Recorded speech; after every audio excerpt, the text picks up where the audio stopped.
is up, Slackers? Yes, we'll try this again. Apparently, I forget. I don't know. I'm so used to Twitch that basically, I forgot you have to hit the to go live button in YouTube. So, I think so. At least I don't know. You gotta love YouTube sometimes with streams. Looks like we're good. All right. I was actually talking for a while, not realizing that you guys weren't hearing me. So check out the Slack Factory. You're here live. Man, let me kick off some music from Epidemic Sounds. I actually just said all this stuff, and it's kind of funny because, yeah, now we're back. And see, I lost everybody, too. Wow. Yeah. So, yeah, this is my noobness coming back to YouTube here. I forgot to hit the go live button. So I was talking for like 20 minutes, and I forgot to hit live. Anyways, it's all right. What's going on, Slackers? I miss you guys. Yeah, it's been a while. It's what happens when you have a bunch of kids, and yeah, time tends to change and go pretty dang quickly. So yeah, what's going on, guys? I figure I'll let you guys come back in, and yeah, sorry about that. Oh, sometimes when you work with one platform and then work into the other, you gotta, I don't know, work out the kinks, I guess. So, but yeah, what's slacking? It's good to see you guys. We got Epidemic Sounds going on here now. If you got any requests, let me know. That's what's playing in the background. That way we don't have to have any issues with copyright and stuff like that. Because we usually have a lot of different issues with that. So we want to make sure that we appease the copyright gods. So one way to do that is basically Epidemic Sounds. So check it out. But yeah, we got some good music going. Oh, you guys like the thumbnail, apparently. Yeah, that's how it's been feeling like, actually benching this particular chip, because it's been quite aggravating trying to find a cold bug. Well, we originally had a cold bug around minus 70 C, and then I finagled some voltages and was able to get to about minus 150 C. I spent probably around 6 hours on it the other day trying to figure out these cold bugs, and I wasn't really able to wasn't able to really figure it out. So I ended up breaking down, and I was like, you know what? I need a day to slack on it a bit, and I figure what's better than try to beat myself with a hammer and have fun with my fine people over at YouTube.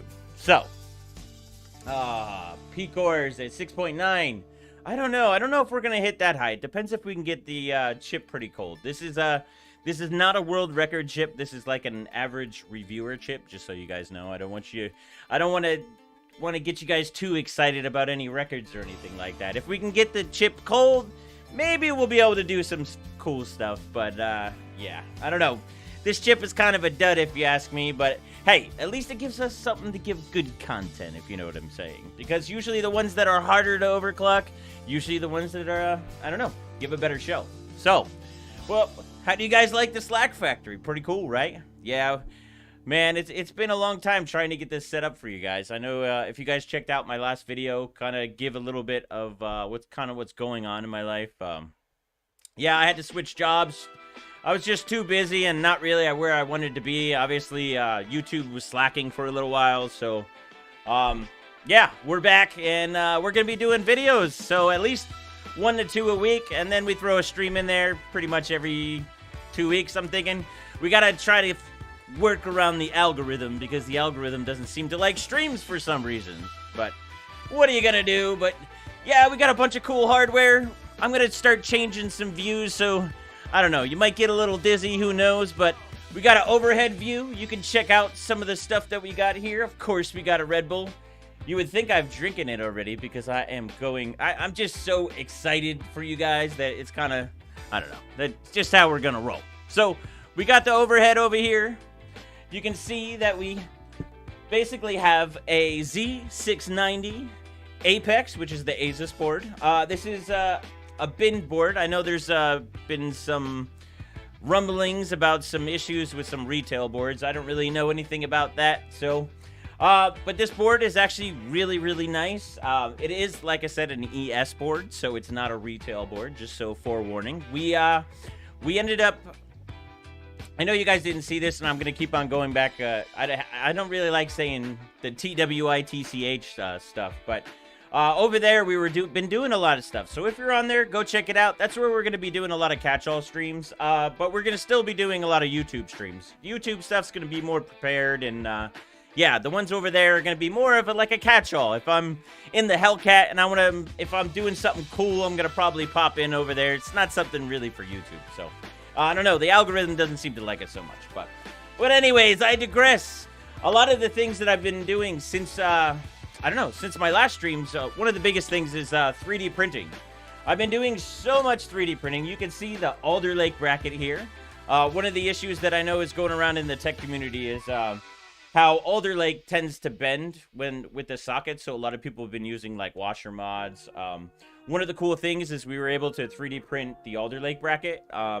There's also some other 3D print images on Thingiverse if you want to check them out. There's one that has a print that goes around the bottom, so you don't have to use you can still use the normal hold down. So, but yeah, we're gonna be doing a lot of 3D printing on the channel because, come on, 3D printing is just so cool at this point. Like I've pretty much fallen in love with 3D printing, so we're gonna be doing a lot with 3D printing. There's a lot of stuff that, yeah, there's just the possibilities are endless. I mean, here, let me just show you one thing that I've been doing. One of the issues I had when I was on my trip up to Spokane is I really didn't have anything to hold my SD cards.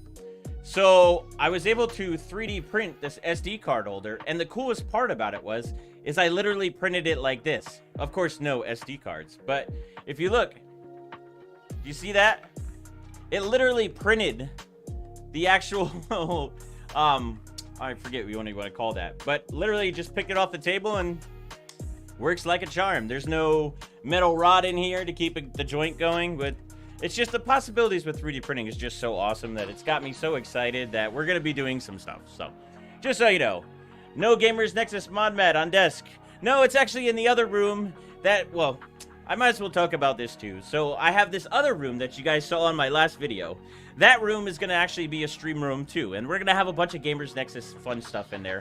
My the mod mat that I have from Gamers Nexus is a little bit dirty, so like, I don't know, I might have to do something to clean it and stuff, but we're going to be having a lot of stuff over there, so. But yeah, so what's going on, Slackers? Yes, Hinge. For some reason, I couldn't think of that word. That's just how I am sometimes. But yeah, the hinge is, the hinge on this 3D printer, you literally print the hinge, which I find fascinating and cool. So I hope you do too. So, yeah, let's get into it, I guess. So we have the Z690 Apex, the Asus Apex. We have a 12900K, not a KS, so this is the older version. This was a chip that I received from Intel to review back in November, but I had a bunch of issues.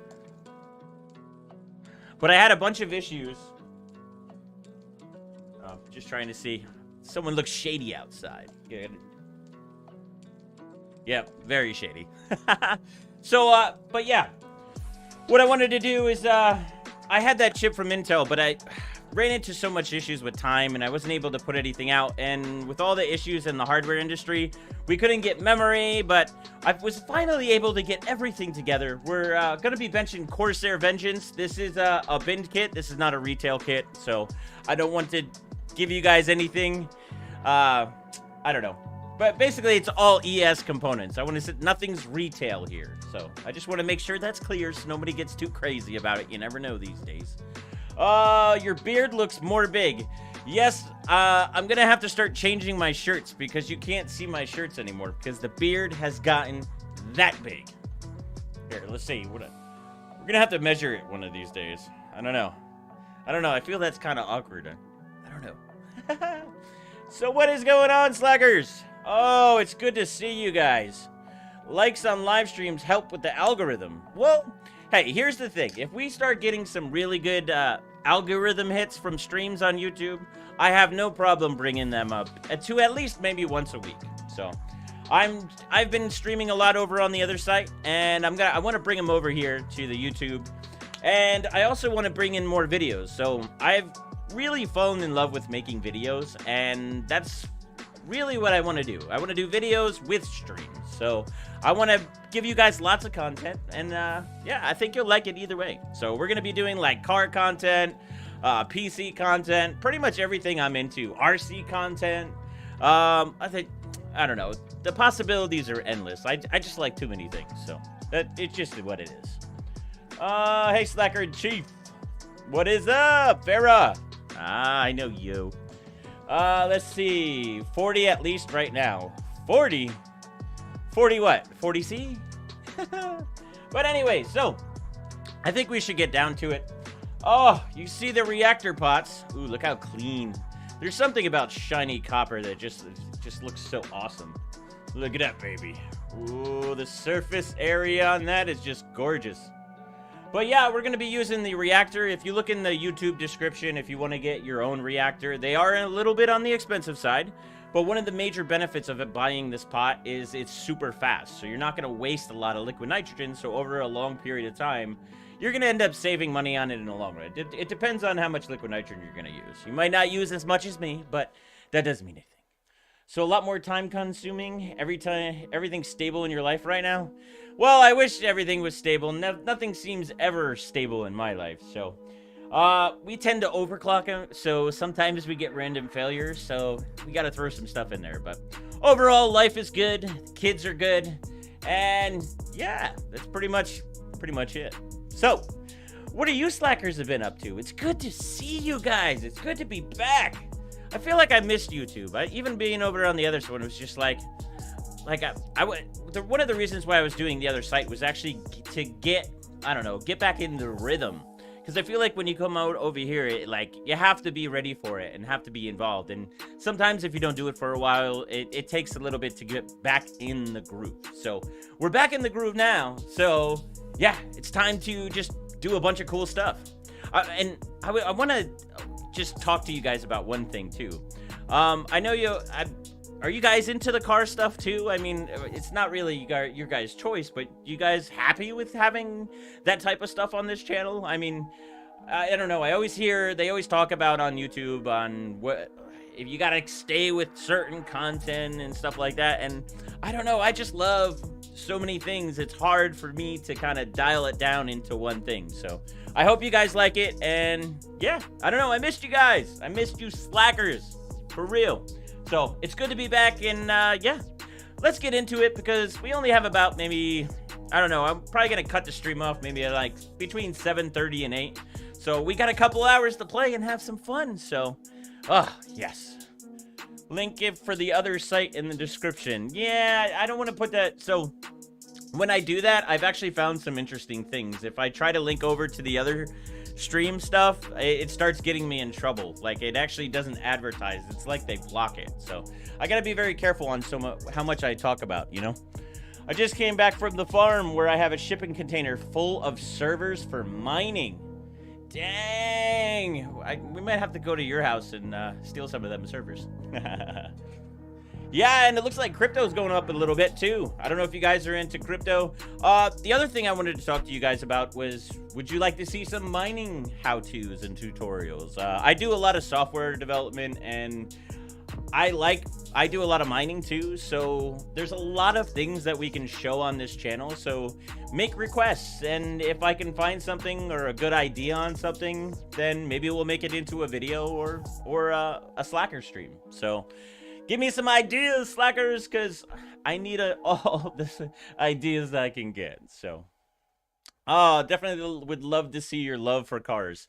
Yes, actually, the reason why I want to bring cars into this channel is really how I got into overclocking was my love for cars. Yes, that's how I got into overclocking. I've been in the PC industry probably for 23 years working in IT. So you got to figure 23 years in IT. And I've had a lot of cool cars. Like I have a Viper, I had a GTR, all souped up too. Like, these weren't stock cars. And I now have a Hellcat Red Eye, which is like 797 horsepower. I got a big diesel. I've had several diesels that were jacked up and lifted. Cars were one of my initial loves, right? So when I started really getting into cars, I was still in computers, but I had to travel all over the country for several years. I was just basically going from place to place. And what I found is that, I don't know, PCs just gave me that, like, I realized more and more as the years passed, as I stopped traveling. This is probably like 07, 08, that I really enjoyed playing with desktops. And I started seeing like HWBot and how you could drag race stuff. And I was already building a twin turbo Viper at the time. So like I started getting involved into the PC tech stuff. And I was like, wow, this is just like cars, but I can work on it all myself. I don't need a big shop. I can play around with liquid nitrogen, and we can drag race computers. So like literally I feel like a lot of the car stuff actually fits with the PC stuff. So that's why I ask. I mean, you guys really don't have a choice. You're gonna see car stuff anyway, but I figured I want your input at least, of course, because you slackers rock and I missed you guys. So all right, let's take some questions, and then we're gonna start getting into the overclocking and probably hit myself over with that blue hammer. So hey there, Slacker. Joe Falby. What is up, Slacker? I said, Gerard, I'm questioning the mining thing. What work IRL is there that makes money? That's a good question. I'm questioning on the mining thing too, because with the the way mining's working lately is not, I don't know, it hasn't been that profitable. It depends on your electricity cost, but that's a whole nother stream, I think yeah. Let's see. Can you do old school overclocking like socket 775 and AM2? I don't know. I'd probably stay away from the AM2 stuff. I don't think I have anything, but I want to say I do have some older socket 775 stuff, so that might be a possibility. I was actually talking with somebody about Pentium chips, right? So the old Pentium chips, I actually bought, like, this is years ago, probably around almost 7-8 years ago. I probably bought maybe around 20 to 25 of those chips, and I never did anything with them. So that might be something for good content in the future.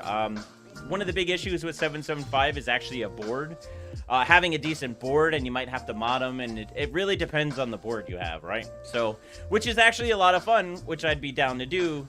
I do have a couple of 775 boards, but trying to find a decent one can be difficult.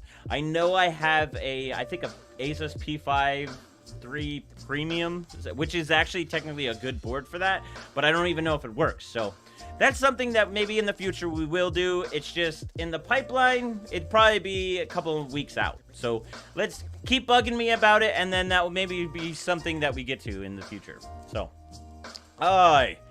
Digital to control and help do that side is what I'm doing as well. I also have an MSO oscilloscope. Nice. You could do something with JZ2 cars and see the appropriation on that. Just an idea. Well, it's kind of funny. I was talking to Jay. I was like, yeah, I got a Hellcat Red Eye. And he's like, I gapped one in my Audi. And I'm like, dude, like, really? Like, I don't know. I like Jay, but come on, broski. You gotta have a decent driver in a Red Eye to really do anything. And it does heat soak after you do 3-4 runs, but when a car can take on some sport bikes and hold its own, it's a fast car. And Audis are not really my thing, but hey, Jay loves them, so that's all that matters, I guess. Oh, curious about your frame. It looks something to DeBauer's 1700 frame. You have a P5E3 Premium, right? That's solid. Forks, yes! I think that's Forks from the other one, right? Exactly, that's the board, but I gotta find it and make sure it still works. That's the key right there. Let's see. Yeah, this is a frame that a stencil was given to me, and I just printed it out. I didn't actually draw the frame. Really what it's to do is to basically try to flatten out the chip so the chip is not bowed. Usually with the stock hold down, it basically bows like this and it bends the chip and causes some damage. So what this is to do is to be lighter on the hold down. Now there's several different ways you can do it. I want to try a couple different ones. I don't know if that's like proper for a stream format, so I don't know. I was kind of thinking of a video to go on that because I know it's a touchy subject and a lot of people are talking about it. So, but yeah. All right, what else? What's the best water cooling parts you use? I may consider doing water cooling, but so many different brands, even though I like EK mostly on the CPU for my 10900K. Right now I would say the EK stuff and Optimus, but I've heard some weird stuff about Optimus. I don't know. I really do like their blocks, so I don't know. I'm kind of sad to hear if there's anything bad going on, but I don't know, or I might be making it up too. I'm not sure. I've been kind of out of it for a little bit, I guess you can say. But what I would get is something that is beefy and overclockable. The EK stuff, if you go into their higher end line, of course it's going to cost a little bit more money, but that's where you're going to get the best performance, though. So, let's see. I have a board that I don't need, and it's very good for XOC, but it's DDR2. Sekiro. What board is that, actually? Because, if I were to do anything on 775, I think I would, try to Pentiums and try to go for 8 gigahertz. That would be one of the things that... And the reason why I would go for that is because I've never done 8 gigahertz. I've done 7 gigahertz many times, but 8 gigahertz, I don't think I ever did. I never did the Pentium stuff, and when the AMD chips went over there, I think they were all like 7.7 or 7.8 chips. So I haven't done that 8 gigahertz magical barriers. So I feel like that would be something that we definitely have to go for. So. Oh, you and Steve ever doing an LN2 stream together again? Well, I guess I'll say it here. Yes, we have one planned for the future, just not sure on the time frame yet. I want to get my channel back and going before I do something like that. It's more my fault than anything. So, oh, Anti-Tux, what's going on, Slacker? Got any hypers? That's a good question, Forks. I might.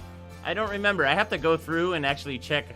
I have an inventory of a lot of hardware, so I need to go through some of my old stuff before I could even check. So, your Reactor 3 will fit in this board. Nice.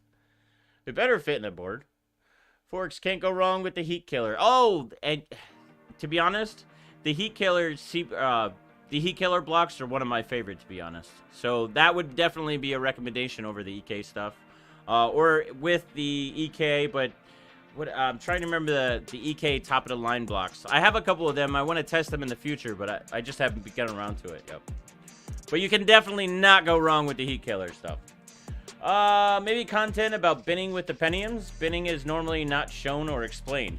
It's funny you say that because I wanted to do a short video on explaining what binning is, because binning works for pretty much any product. Really what it's doing is going through and what particular product you try to find the best one. It's more for a video than a stream. So yes, we're gonna be doing something on binning, but it's gonna be a short video on it. It's just not appropriate for streams. I end up having a little struggle with, it's like, I want to do this, but it's not good for a stream. It's better for video, and I'm kind of slow at video, so that's why I want to try to keep on going with the videos and keep on pushing the videos harder. That way it gets me more comfortable, and then we could start, I don't know, doing a lot more of them. And yeah, just expanding the channel into a lot more coolness, because we got to have a lot more beard on there, if you know what I'm saying. Oh, nice to see you back, Empty. It's nice to see all of you slackers. Now, I need some Red Bull. Oh, so what have you slackers been up to? What is going on? What is going on in the tech tube stuff? I thought I saw Bitwit Kyle was talking about tech tubings dying or something like that. We gotta make it great again, apparently. That's what we need to do. Alright, so I think what we're gonna do is we're gonna keep actually this view for a little bit and start setting up. Now, we'll go over a couple things. Let's see here. I might have to move the camera. I might get a little dizzy over here, but you'll see my power supply over here. You can't really even see it, but this is a Be Quiet Dark Power Pro 1200. It's one of the best looking power supplies I've seen. It's kind of crazy, actually. It has like this brushed, I don't even know what to call it, but like if you want to have a nice power supply and you want to show it off, I know a lot of cases and all don't like let you do that, but if you have a case that shows off the power supply and you want a badass looking power supply, this is probably the nicest looking power supply I've seen. So, and so far it's been working pretty well. I can't really say that I've had any issues with any of the rails, but we're also benching on a small platform that really isn't that much of a high horsepower setup. It's not like the Xeon stuff with the W3175 where you're pushing like literally 1400 watts, you know. This is probably only pushing maybe 500-600 at most, and since it's a 1200 watt, I mean, it's not really stressing it. So, but yeah. Oh, it's okay, we see it. Thanks for the pots. Let's see. Promenade Chips, the best performance and build quality. Used to be the site you can buy bin chips. Ah, Silicon Lottery. I heard he went out of business, which is really sad. That's one of the, where I used to get my chips from him a lot, actually. He was, it's really sad to hear that he went out of business. I hope he didn't go out of business, but I remember hearing something that he didn't want to do it, so. Oh, Impala 6. It's okay, we see it. Nice. Nice to see you back streaming. Did you ever do anything about clean air from compressor, like filters? I haven't actually done anything like that. I know they have a filter on there that is used for like car painting, where you can take like water out. I think you can use it to clean any of the air in it too. So it should be an attachment that you run in line, and it should clean out most of that stuff. I forget what the thing is, but I know they have them because car painters use them. I've seen them. A fun fact is I actually painted a fender and a bumper, and I did all the body work on my own car one time, maybe like 20 years ago, so that's how I know. Oh, yeah, Silicon Lottery is closed. That's so sad because I really did like Silicon Lottery. Some of my chips where I used to break a bunch of records were Silicon Lottery chips, so it's, I want to say 7700K. I think a 6700K I had from him that was good. I don't want to say a 9900K because I think those ones I had were Intels, but yeah, I basically got a lot of chips from him, so it's sad to see that he went out of business, but I don't know, maybe that's for someone else to maybe take over and do. So you never know, when one door closes, another one opens, so you never know. But I'm gonna have to send him an email and wish him the best, because it's sad to see that he's out of business anymore. So just threw in some tater tots to watch the stream. I wish I had some tater tots. I didn't bring anyone with me. You guys need to send me tater tots. That would be much better. All right. They closed. Overclocking headroom has dwindled so much. Really? I don't know. I'm not sure. I wouldn't say that because of the overclocking headroom. I would almost guarantee that he probably couldn't get enough chips because of the shortage. That was more likely his issue, because I know how hard it was for him to get chips before that. So that's probably why, if I were to think about it and try to figure out why he probably went out of business, is probably he just couldn't get enough of them. And it could be that also, like you were saying, maybe he just couldn't find enough good ones to sell. So I don't know, it's kind of sad. I'm kind of bummed to hear that, but like I said, with when one door closes, another one opens. So, but yeah, let's see. He didn't want to adding much value. Yet how started clocking it close to the edge with AMD Auto Boost. Just wasn't worth the squeeze. Makes a lot of sense. Yet again, at some point in the future, I have a Cherry 1950X from him. I didn't even try any of his AMD chips at the time. I'm actually curious how they did. They're probably good, because he always had some decent chips. But anyways, let's start getting this loaded, because we only have a certain amount of time. We still got like 2.5 hours, but yeah. What we're going to do is we're going to be using KP Paste, the blue stuff, you know, aka Smurf. Smurf blood. I don't know what else you want to call it, but we're just going to do the X because I tried it several times and it seems like it's working well. Which, yes, you always have to make sure if you're going to buy any paste, you need to make sure you put it into like a package like this. It has to be sealed because the stuff dries out so quickly. So make sure you put it in, because you spend a lot of money on paste. You don't want to waste it, if you know what I'm saying. All right, what do you got here? Afternoon, King Slacker. Back on the tube. Let's go. Oh, it's good to be back. Oh, I missed you guys. DoorDash some tater tots. Yeah, but then I can't stream. What do you guys want me to... You want to see me eat tater tots? I'm going to end up getting an oven back here just so I can make tater tots. Maybe we'll do a tater tot video or something. King Lube, K-Paste. I like the King Lube. I'm going to start using that, I think. XCOM commonly covers the most area. Yeah, and what it does too is it also sucks the air out. So when you put the pot on it, by squeezing out the air, it suctions to the actual chip. And I find you get a better mount that way usually, but it also depends on the chip, right? There's all different types of surface areas. Obviously, you know with the 12900K how it's more of a rectangle now than a square. So I feel like the X works pretty good because on Threadripper I used to use the X a lot too. So, and obviously that Threadripper's a lot bigger, but it's also a rectangle and similar. So.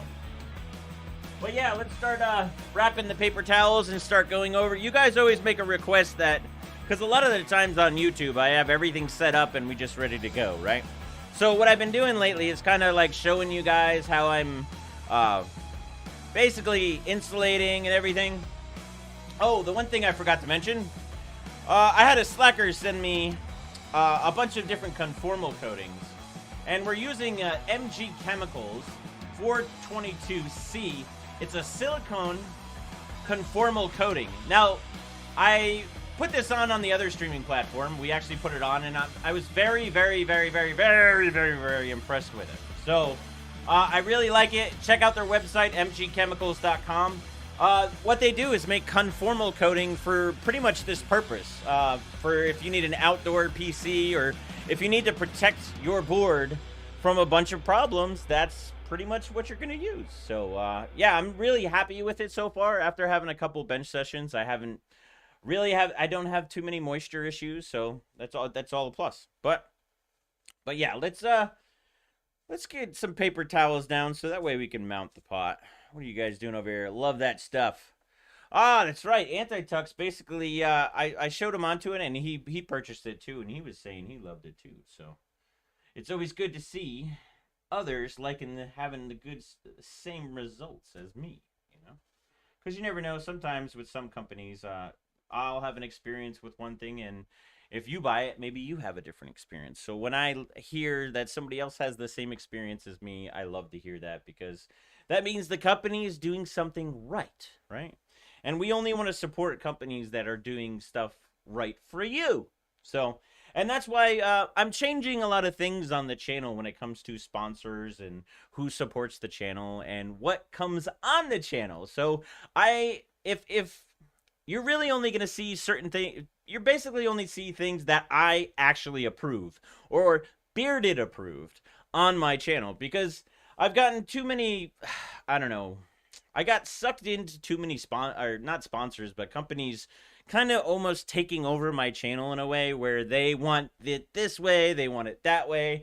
And this is the Slacker channel, so we're going to do it my way. So I just want to let you guys know that anything that you see on this channel from now on basically is I'm going to do my due diligence to make sure that it's good for you guys. So I just wanted to let you guys know that, but yeah.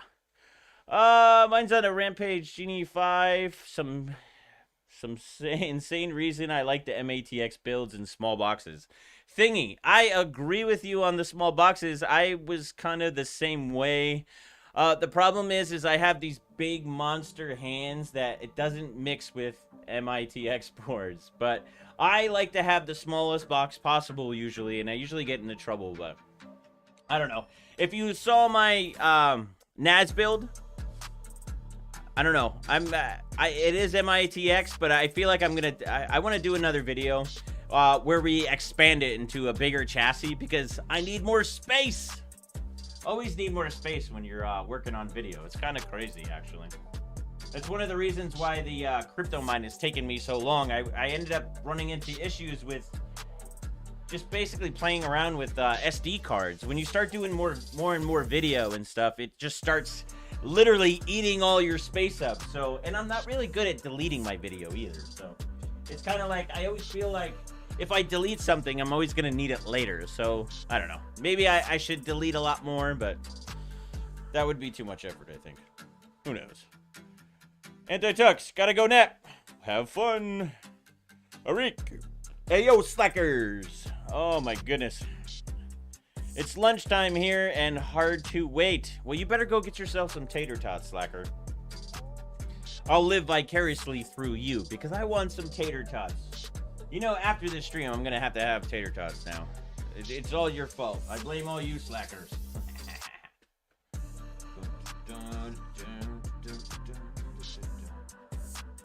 Remember, I do take requests, so if you're on Epidemic Sounds and you find some cool songs or a cool band that you like, I'll be sure to play it. I take requests, but it's got to be good. If it stinks, then it's your fault, not mine. Dun, dun, dun, dun. Dun, dun, dun, dun, dun, dun. As a photo G, I don't ever delete my shit. Just more hard drive, dude.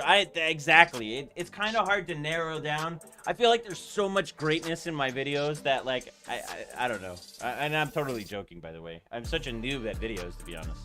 I try very hard at it. It's just you have to have a lot of time into it, and one of the biggest problems that I had over the past couple years is trying to get some time. And now I have the time, but I also have to juggle several things like children. Kids are great, to be honest, but they're also time eaters. So what I want to start doing is integrating, I don't know, some cool dad things too into the channel. My life revolves around my kids, so either way, you're going to be stuck having to see some kid stuff every once in a while. But I'm sure I'll make it cool for you guys and make it fun, so I hope you'll enjoy it when I do.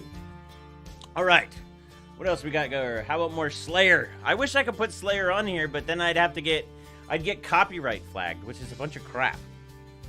Says, yes, Bearded, we all prefer small boxes.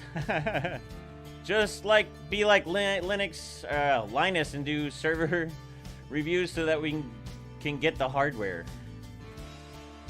Get LTT to build you a petabyte server. No, I don't. You guys are funny.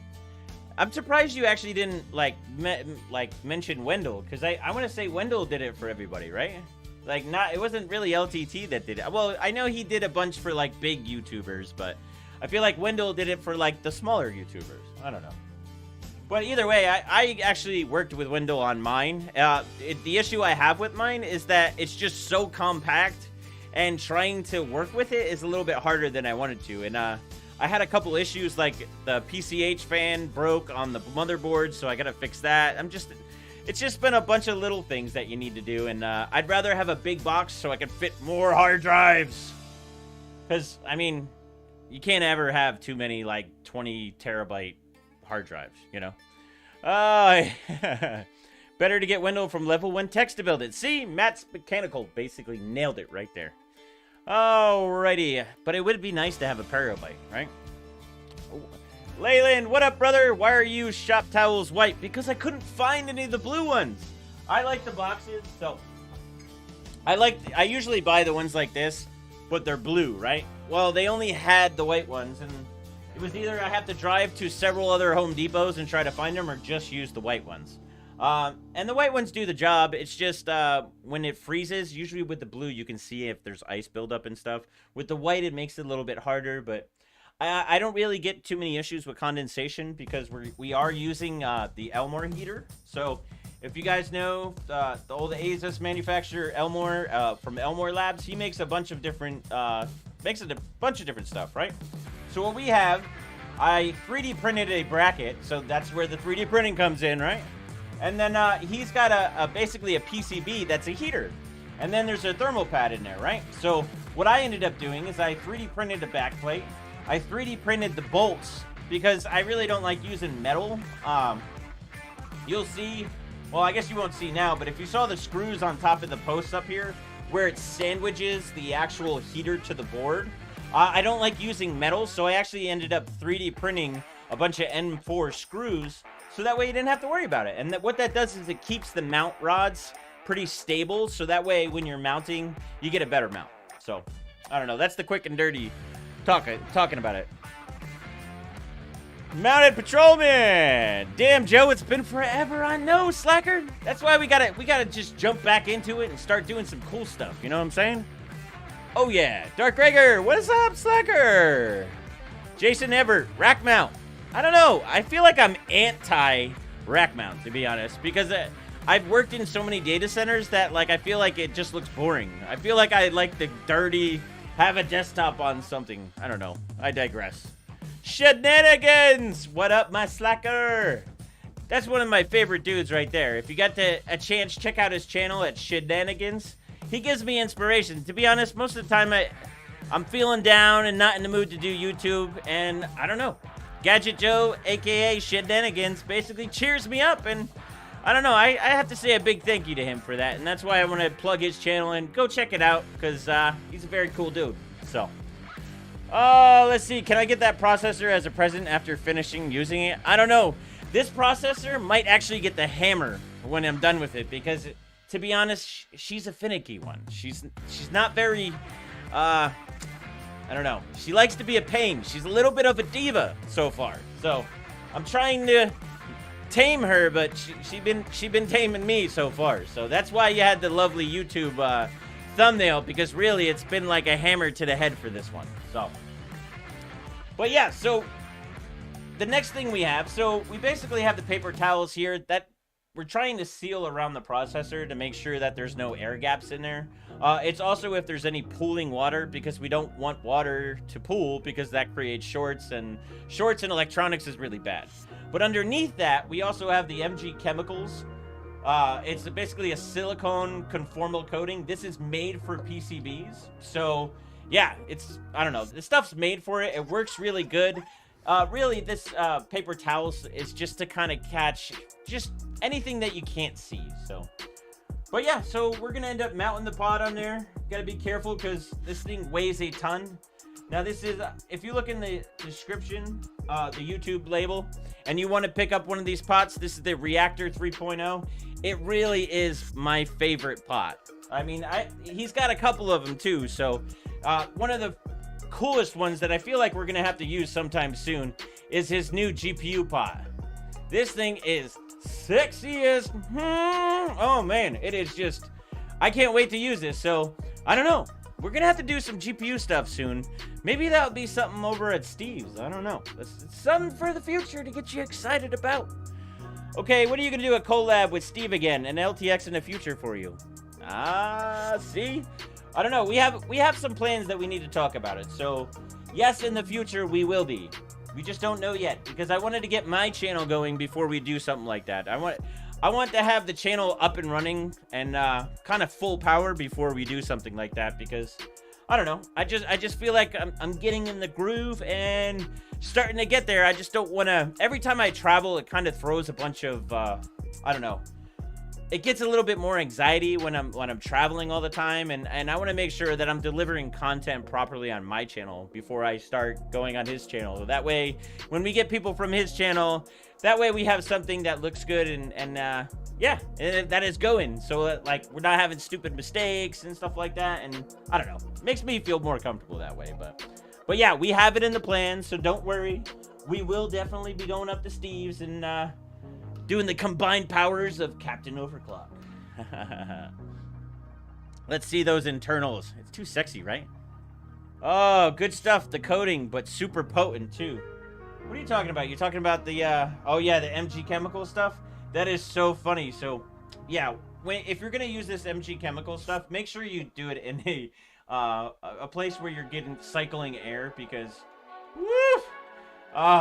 Basically, I did it on one of the streams on the other channel, and man, I felt like the room was spinning at one point, if you know what I'm saying. But yeah, so we're just kind of, I'm gonna move the pot in around a little bit, and I'm just trying to seal around it a little bit, so that way we try to reduce the amount of air that gets in there, because the least amount of air, there's then the least amount of condensation. And then also, a lot of the times what happens is, let me move this over a little bit so that way you can see a little bit better. So you'll see basically all around here, it ices up around the pot because this is copper, right? So what happens is that ice tends to flake off and go down into here. So I want to be able to soak up any of the water there. So that's the reason why I'm doing that. Now the next part, we need to put the aluminum head on. That way we can just pour LN2. And then look at that. We have another 3D printed bracket. Let's just say we're going to have a lot of 3D printing stuff on the channel, because I just like it. It's just so much fun. I feel like it's the one thing that's been missing in my life is 3D printing, because I feel like literally any issue that I have, I can just 3D print to get over it. I mean, let's put this in the right. Oh no. Oh, no. Okay, good.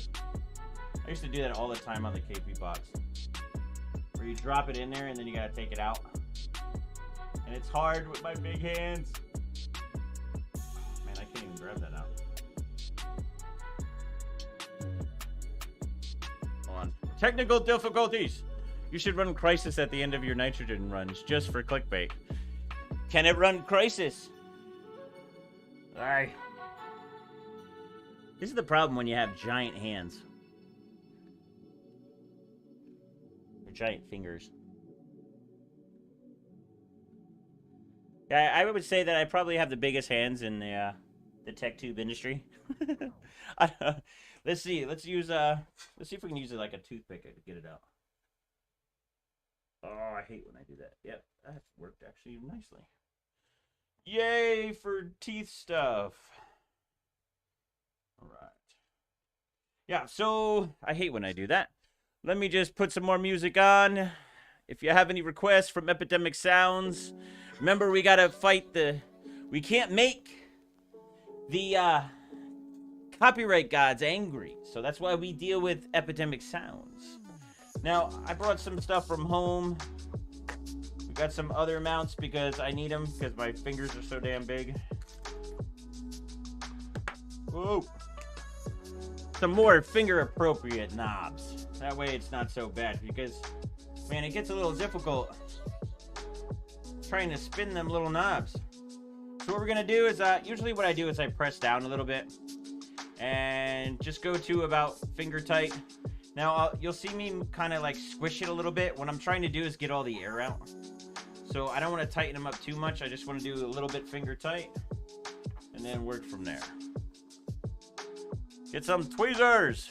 Mining for lost parts. Do you still have legacy hardware? You're the second person that's asked for 775. I do. I just have to dig it up.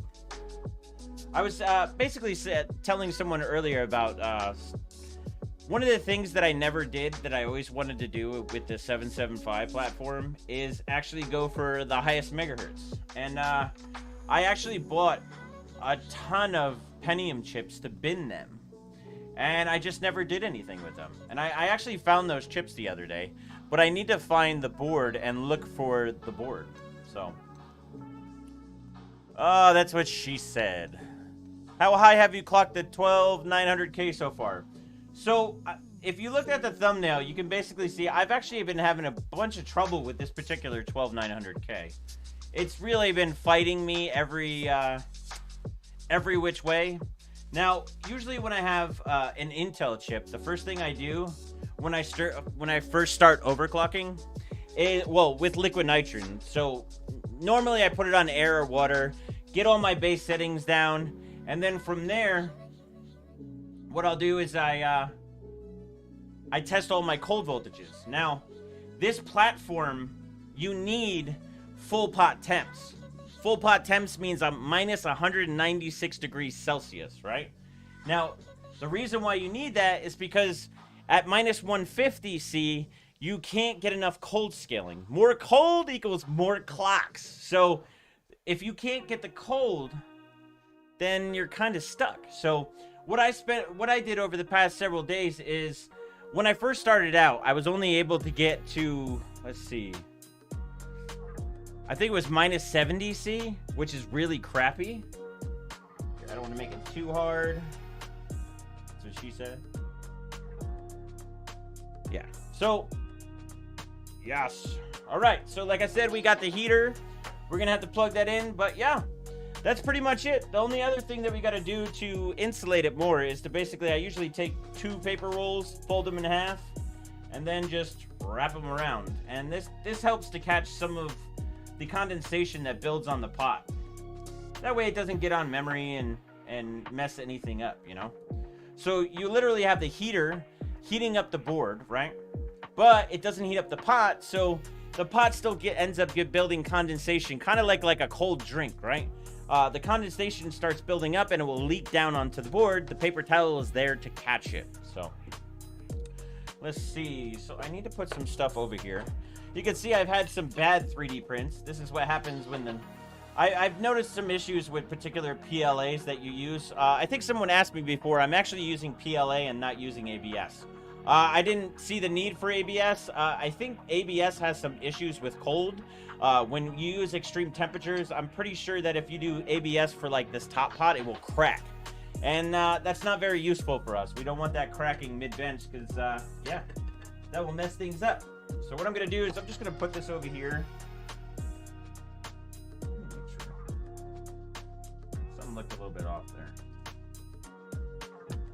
All right. I think we went too big there. This is the 2080 Ti. It's just a reference card. I'm putting it over here. We probably, like, if this was a world record chip, this is not the GPU I would be using. Technically, if you're going to go for something and you're going to be benching, like, something that's what we call this 2D, not 3D, then you don't want really a GPU like this. With the way the OS uses memory and stuff, it's just not appropriate for going for, like, world record type stuff. So, just so you guys know. That printer looks like it's slacking. No, it was me, actually. It's actually... What's funny is, even the one that's on the back, this is a heater plate, right? For some reason, this particular color gives me a lot of problems. I don't know what it is. It's this gray color. They're the same brand of PLA that I've been using. It's just a different color, and it causes problems. It's the strangest thing. One of the things with 3D printing is really, it's just... I don't know, it's a lot of fun, but you gotta spend a lot of time just kind of dialing in your printer and getting it correct. So, and just so you guys know too, what I'm gonna be doing, let me unplug this real quick. So I want to talk about my video pipeline. So I have 2 videos in the works right now, just to kind of give you guys a heads up. The one video is going to be on that crypto mine that I visited up to in Washington, which is a paper mill that was basically turned into like a crypto factory. It's pretty badass. So I got some good footage. I just got to shoot the A-roll for it. My second video that's in the pipeline is 3D printing. So what I'm going to do is go over, okay, you built a 3D printer, what next? What do you do? Because I've seen so many people buy 3D printers, including myself, and then they just sit there and they don't either get put together, or they get put together and they don't get used. And that's because it's not very straightforward to go just and print something. You need to go and do a bunch of different steps. So I've kind of perfected those steps, so I want to share it with you guys. And I don't know, just share my love for 3D printing, because I feel like you can use 3D printing in every aspect of your life. It's kind of wild, to be honest. Where is the Fish GPU? Oh, that's a good question. I need to find it. I think the Fish GPU is dead, to be honest. Rest in peace, Fish GPU. Actually, I don't know about that. I'm just kind of playing, but I want to say that I had some issues with it, but it could have been the board the last time I was using it. So I need to, I don't know. I need to check, because the Fish needs to be brought back. I'll have to check on that. All right, so we got the CPU connectors plugged in. All right, what do we need now? Of course, we need the operating system in. Yeah, oh, that's right. We need to provide PCIe power to the heater. Because remember, we're going to be benching cold. What we're going to do on the heater is basically, it's going to heat it down from the bottom. And what it does is it keeps condensation from building up on the board and on memory. A lot of the times with memory, we have issues with cold. That's actually not the case with Hynix memory, but some memory, basically DDR4 and Samsung memory, just really, a lot of them didn't like cold, right? Well, that's a lot different with Hynix memory. Hynix memory was always one of those that actually did very well on cold. So, but yeah, that's something I want to build up to, but I'm not sure this chip is going to be worthy of it, to be honest. It's kind of been one of those pain in the butt chips. So, I don't know. Let's see. Maybe all of our issues are ironed out today. Or I'm just going to have to take a hammer to it, you know? It could go either way today, guys. That's why I was warning you with the YouTube thumbnail. So just to kind of give you a little bit of a heads up what I've been dealing with, you know? So we're just going to put a little bit more in. That's just to catch if there's any ice there, you know?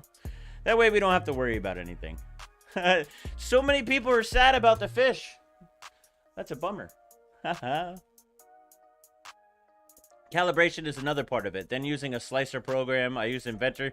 Yeah, that's the thing. So I want to go over all those steps for 3D printing to, I don't know, just to help out if some of you guys are stuck or you just can't get past or you just don't know what to do next. So that's kind of why I wanted to do a video of it, and I'm really stoked about it. So that's why it's in the pipeline. So, and the other thing is too, for the car stuff is we're working on the Viper finally.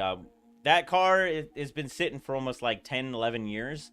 And we pretty much have all the parts together now. And I have actually been working on it. So I'm probably going to go there sometime this week and work on it a little bit. And basically every week I'm going to work on it a little bit. And then probably expect a video. That will probably be the third video in the pipeline. I don't know. There's a couple videos that I don't know. I want to put out videos every couple days, really. So I don't know. That's the plan. Well, let's see if we can get to it, you know. But yeah. So I think that's pretty much it for this. So I think we can power it up and kind of get started. Dun, dun. So what is up, slackers? It's Sunday fun day. It says, how does DDR5 handle the co-OCing? Well, supposedly most chips are supposed to be pretty easy, and of course I've found the most difficult chip to work with. Because even most of like what I've been reading on most of the guides for all of these boards is that it's relatively easy to get them cold, but I don't know, this chip just doesn't seem to want to get cold. It's kind of funny, actually. I always tend to find the chips that always are the harder ones to work with, I guess you can say. So, all right. So how's the stream setup? Is everybody liking it? Is this better than the old one? Please tell me it's better than the old one, because this is the new Slack Factory. Oh, actually, Hardcore Overclocking, his video on Hynix versus Samsung memory with LN2, I believe. Yeah, to be honest, I have the new Samsung, but I haven't tried them on cold. From what I hear is these Hynix like cold. The Samsung ones, I don't know. Usually they only like to a certain temperature, but all my testing is really on DDR4 Samsung. I haven't really tested my DDR5 Samsung. I actually lent him over to a buddy, and he has them right now because I'm just testing with the Hynix ones. So we'll eventually be testing the G.Skill ones out, but I don't know. I think I'm gonna end up having to probably find another chip and maybe see if I can try to finagle one of the KS's or something, because I really don't think this chip is going to be worthy enough to really try to show stuff like that, because if you're going to do something like liquid nitrogen on memory, you need to have a good chip. The CPU needs to have a good IMC also, because if you were to do LN2 on memory and not you still need to do LN2 on the chip, but if it doesn't have a good IMC, then it's just not worth it. So trying to find all these parts and put them together can be quite complex sometimes. So, yes, stream is great. Yes, that's what I like to hear. Oh, it's a setup is nice, liking it. It's not seeing issues with the stream. Are you using a new streaming system? Yes, we actually, yeah, we should definitely talk about this.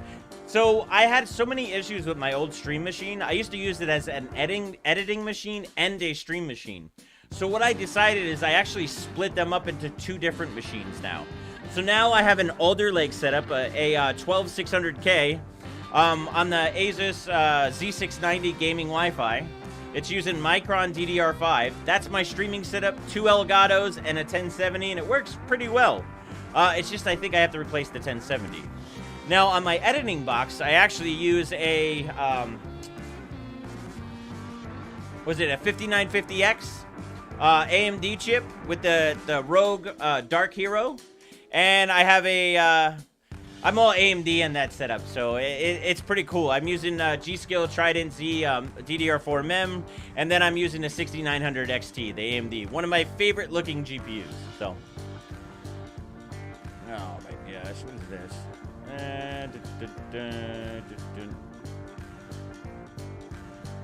Gotta love these people. Anyways, 1.9 billion come from coming online. No wonder GPUs were so high priced and so many more in a process like that. Would GPU prices ever be the same? So the funny part is about this, you know, the GPU, how we're talking about chips and stuff. I would most likely probably start looking, if you're gonna I don't know, if you're going to buy a bunch of GPU stuff, it's starting to get really good for it.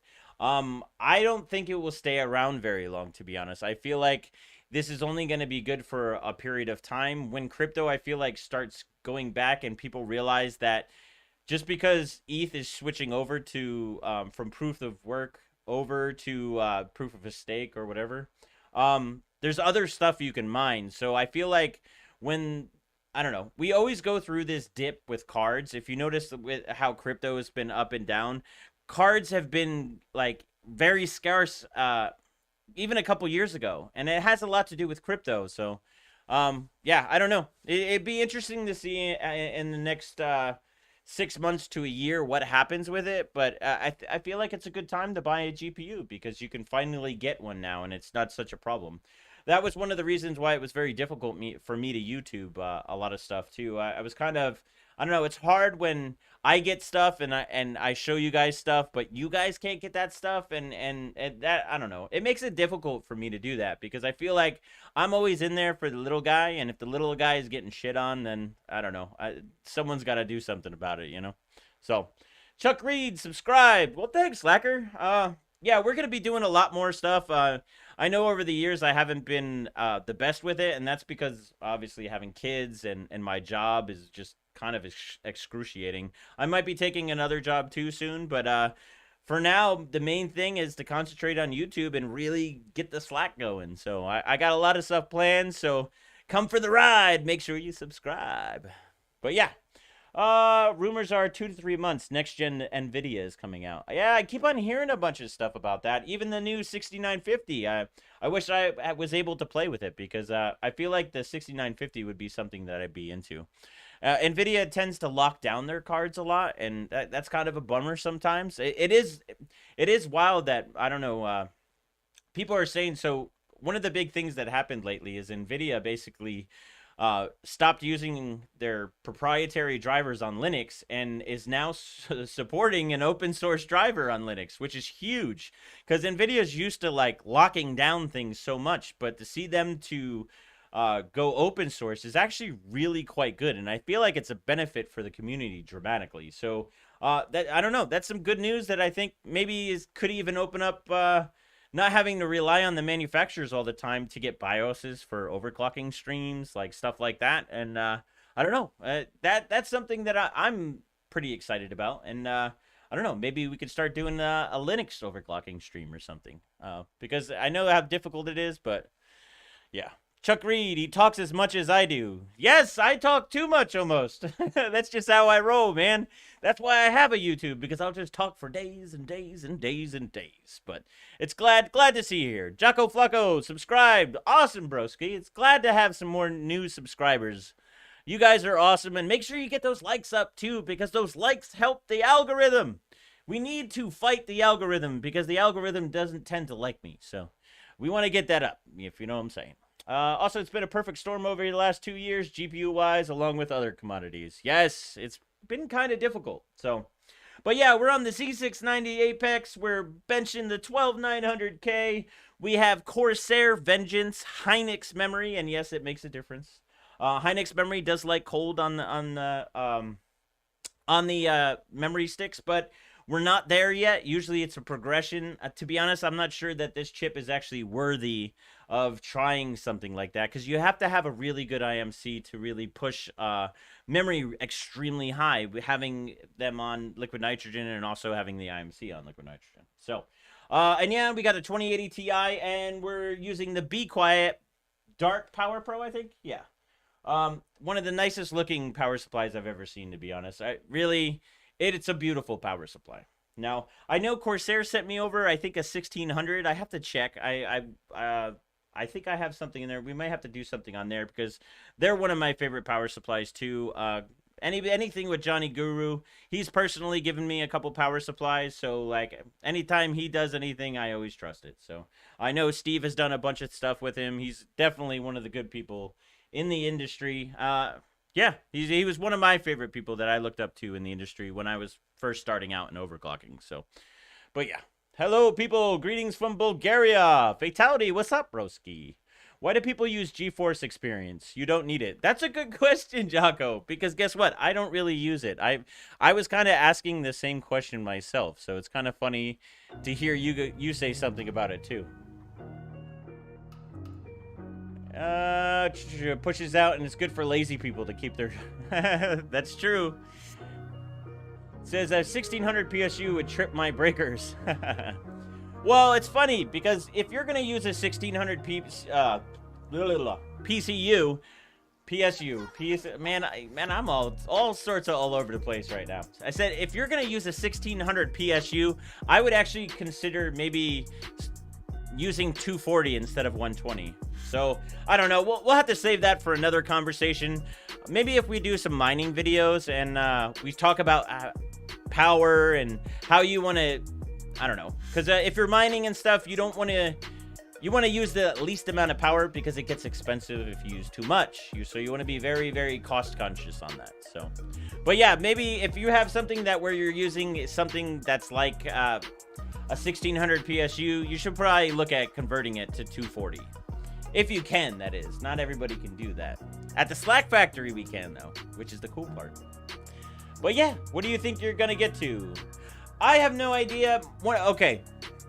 So this chip has been a battle for the past couple days. I did a 6-hour stream on Friday, and then I did a 6-hour stream on Thursday, just trying to figure out the cold settings on here. When I first started out, I was at minus 70C. That was the first day. The second day, by manipulating several voltages, I was able to get to minus 150C. The problem with that, where it's okay, I could only do around 6.4 to 6.5 Geekbench, right? And most of the records are at 7 gigs. So I need that extra 40 to 50C in temp to be able to try to get up to like 6.7 or 6.8, 6.9. So really the goal for today is to basically go through and try to see if I can get it colder. So we're pretty much at that point, so we can start. Let me just try to get everything going and yeah, work from there. So let's press power and start getting into it. I'm gonna switch over to views. I actually started changing up some of the views here. So you'll see, obviously, you have the setup here. You have the beard, because you gotta have the beard, right? And then we're gonna have this machine booting up. Should come up right over here. We just gotta wait for a little bit. Sometimes it takes a little bit to post, you know. But yeah, it's posting. If you can see right here, you'll see the post code. And now that's always important, especially when you're benching anything, because you need to know what's going on with the board, right? And that post code tells you how to do that, right? Okay, I gotta change one thing, because my monitor over here. Now I have that big badass monitor, the Samsung with the mini LEDs. But I have it split in 2 screens, and I manage most of the YouTube stuff from here. And then also my 70-inch TV here gives me all of my YouTube studios. So that way I can do a bunch of different stuff with it. The IEC cable in that PSU is crooked.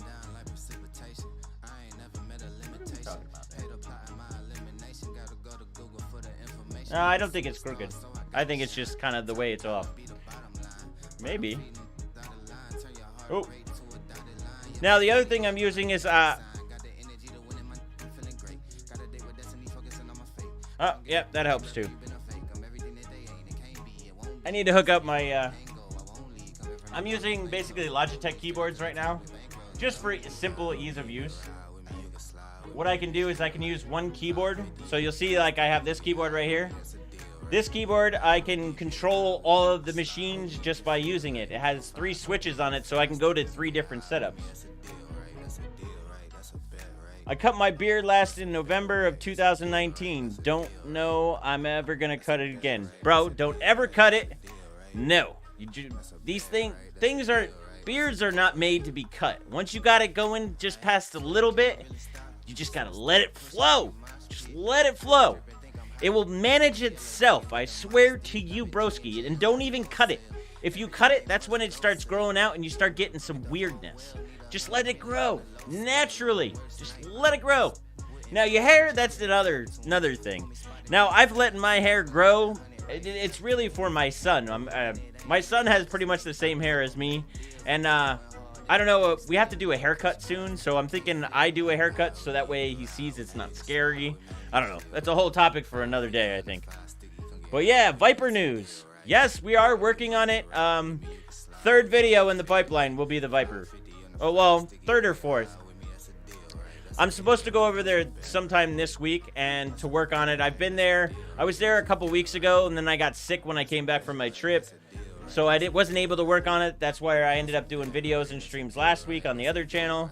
But yeah, so we're having Viper stuff come soon. We're going to be putting it back together, and I got a lot of video because I'm doing it. So that's going to be fun. I'm excited about that.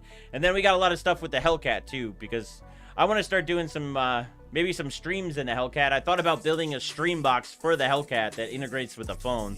That might be something cool. But I'm also debating on doing like a mount for the phone and stuff too. So where that way it's much easier on the phone, and you have the internet's easy on the phone. So maybe that will work. I don't know. There's a bunch of different things I'm going to be trying. It says I'm building my C5 Corvette this summer too. Nice. I like the C5s. This is why I was weirded out being first-time chatter on Twitch. I always watch you on YouTube. CSGO smokes. Now I understand. I get it. I get you, Slacker. Dun, dun. Man, American Megatrends has been around for a long time. Isn't that the truth? Where have you been, Bearded OC Odin? Or have I been hiding myself? I think you've been hiding because I've been on that other streaming platform for a little bit. But I wanted to get my confidence back and made sure my stuff was on point when I came back to YouTube. So I hope you guys liked it. I've been working hard on it. And I just missed you guys so much. And I love you guys. But yeah.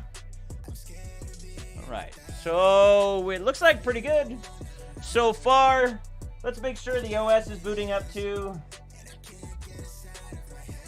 You'd be surprised how often we have stupid stuff happen. So function F10. Alright, we'll boot up and see what's going on.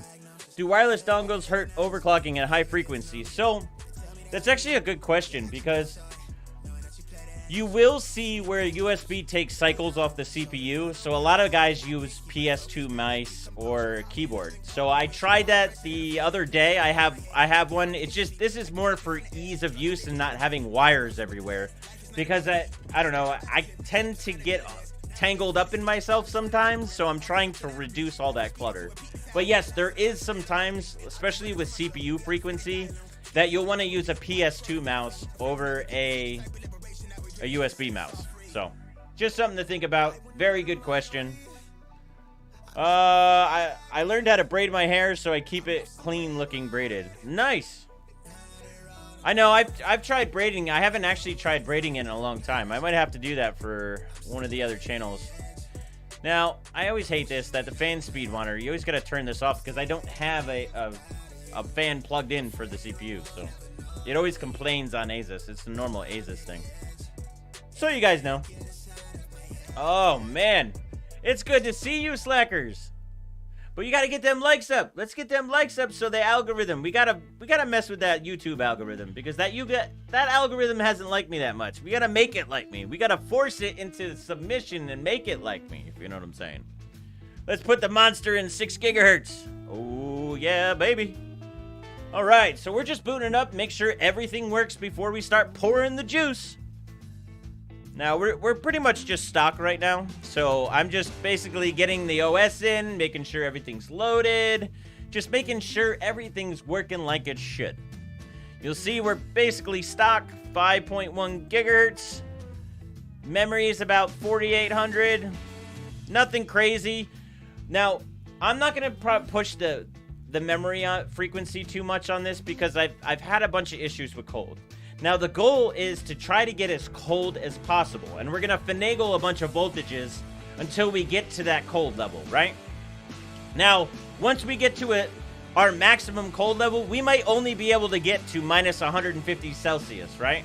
So if that is the case, and we try a little bit and try a little bit, I don't want to dwell on that, because we'll only have a certain amount of time. I want to probably kill the stream between at 8, maybe 8:30, and it can take a bunch of time, so we'll see. But what I'll do is if we can't get past a certain point, say we can't get to minus 196 degrees, we'll try to bench and see what we can do at that minus 150 degrees. So there's always something to do. One of the reasons why the stream is late today is because I didn't know what I wanted to do for this YouTube stream, because it's a difficult chip to work with. It's not an easy chip. It's not a world records chip. So I don't know. If you're in Tampa, we can race after I build my C5. Gotta build that tranny up and add turbo, broski. That sounds like a good time. Yeah, I'm always in the Tampa area, slacker. So I'm down. Says Z690 lets you select enhanced multi-core performance. It gives you a stable 5.2. Yes, that's actually one nice part with it, but yeah. But we're gonna go a lot higher than that, so really this is kind of just a setup. So we need to start pouring some liquid nitrogen before the CPU gets too hot. So let's get started with that. Because I got a bunch of juice. Oh, yes. We have 30 liters of goodness over here. Woo! We got to pour that puppy. You feel the burn. Feel the chill. Now, I have 160 liters. Well, probably not 160 anymore. I probably got maybe about 90 more liters. It depends, because it does blow off, so what I do is I'll get a big tank in the shop, like 160 liters. And then what I'll do is I'll fill up this 30 liter. It's easier to pour into a smaller canister. And it's just easier that way. That's what I've been doing for years. When I used to live in an apartment and do stuff like that, I used to just get 30 liters where I'd go to the gas place and I'd have them fill them up for me. But it's much better with the bigger ones.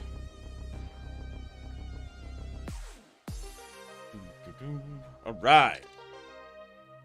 So we got the liquid nitrogen going. All right, let's see. Come on, Slacker. We got to beat the algorithm into submission. Tech Odin 2022. Yeah, buddy. I agree. All right, so we're pushing the cold. So I'm going to actually reboot it again. Unplug the hard drive. And we're going to just start pushing cold. Want to make sure the heater's on too, because we're going to go really cold. What's nice about the heater, he's got a nice little switch in here. And it is kind of small. No one makes a switch for these giant hands, so. But yeah, we're just going to keep going cold. Ooh, yeah. Gotta love that cold.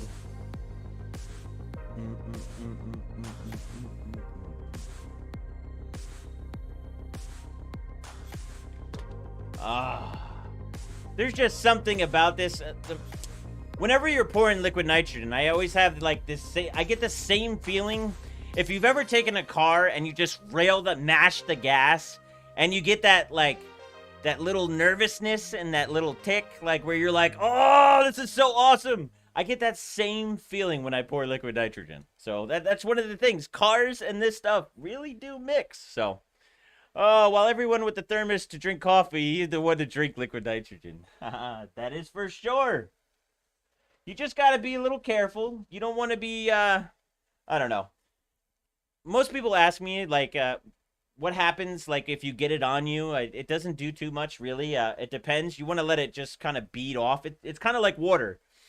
You never want to let it soak on your skin, because if you let it soak into your skin, that's when it will burn you. And the burn is kind of like, if you've ever taken like a map torch, so like there's a map torch, you have to heat it up.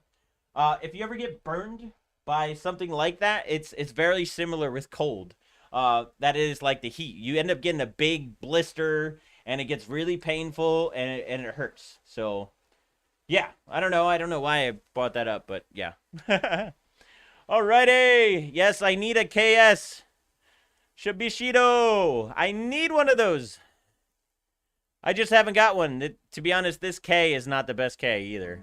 Like, I'm not even sure that I'm going to be able to get it. VR simulations. Can anyone read my messages? British Dragon. Me be quiet, silent loop. 2 can't cool my 12900K about 180 watts? Really? That doesn't sound right. I don't know, you gotta be careful with a lot of AIOs. I'm not really that big of a fan with a lot of AIOs. I feel like they can I don't know. You got to make sure you have decent fans on them. If not, they can get very heat soaked really quick. So if you have a decent one, you got to make sure the fans are pumped. But yeah. Your system data is way off. Did you freeze the battery? What? It's not 1/20/2022? That's actually a good question. We need to change that date. What is today's date? 5/15?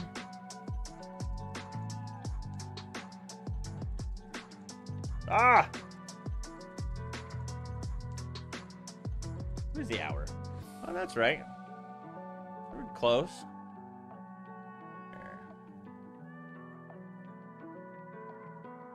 2022, and this should be 28. Thanks for noticing that, because that can actually cause a bunch of issues with benching, to be honest. The battery on this is probably not the best, to be honest, so it could be the problem. Says the date holds no variance in OC, especially in LN2. It actually will cause issues with the system time. So if you don't have it, it will actually end up, if you have the system time off, a lot of the times you won't be able to run certain benches. You won't notice it until you go to actually run a bench. Some of the system, was it the FutureMark system info used to crash if you didn't have time. There's a bunch of benchmarks that will crash if you don't have it correctly. So just so you guys know. All right, so we're about minus 106 degrees Celsius. And we're still good. The one thing you have to do on the Asus boards, obviously I gotta get more liquid nitrogen, but you're supposed to turn LN2 mode on, and I haven't turned LN2 mode on yet, so that's pretty interesting actually, and it's still dealing with cold. This is something I didn't try before. Maybe LN2 mode is a farce. You never know, some chips are, I don't know, when they sell chips, there's a big variance in what can happen with them. So just because one chip works with certain settings doesn't mean another chip's gonna work with a bunch of settings. So you have to test and pretty much test everything to try to figure out what will help that chip get colder. It's kind of difficult, but it's fun at the same time. I like a good challenge, if you know what I'm saying. Yeah, and we're still in there. Says, yeah, aren't most of your runs in offline utilities? Yep.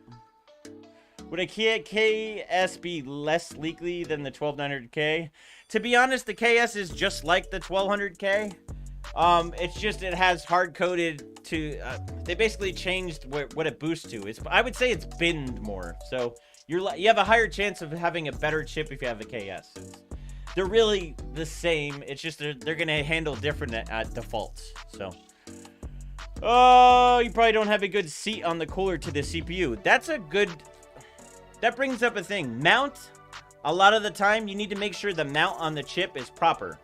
A lot of the times, that's the problem, why you can't cool it. So you might want to take off the actual CPU cooler and put it back on, and maybe do it a couple times. You'd be surprised how often that does fix your issue. So, good looking out there, Mounted Patrol Man. Well, heck, he'd love my KF then, SP90, but who... yeah, that I don't know, the SP stuff, I actually got a kick out of it. I was looking at, reading some of the guides on Gigabyte, and they were talking, instead of SP, they call it biscuits. That's just funny, man. You gotta love Gigabyte sometimes. Just the manufacturers are hilarious sometimes. Alright, so we're gonna have... this is one of the things I dread, is the LN2 mode is this little... it's basically this little... I can't even barely get it off with my hands. It's basically a jumper. But with my big ass hands, it never works that great.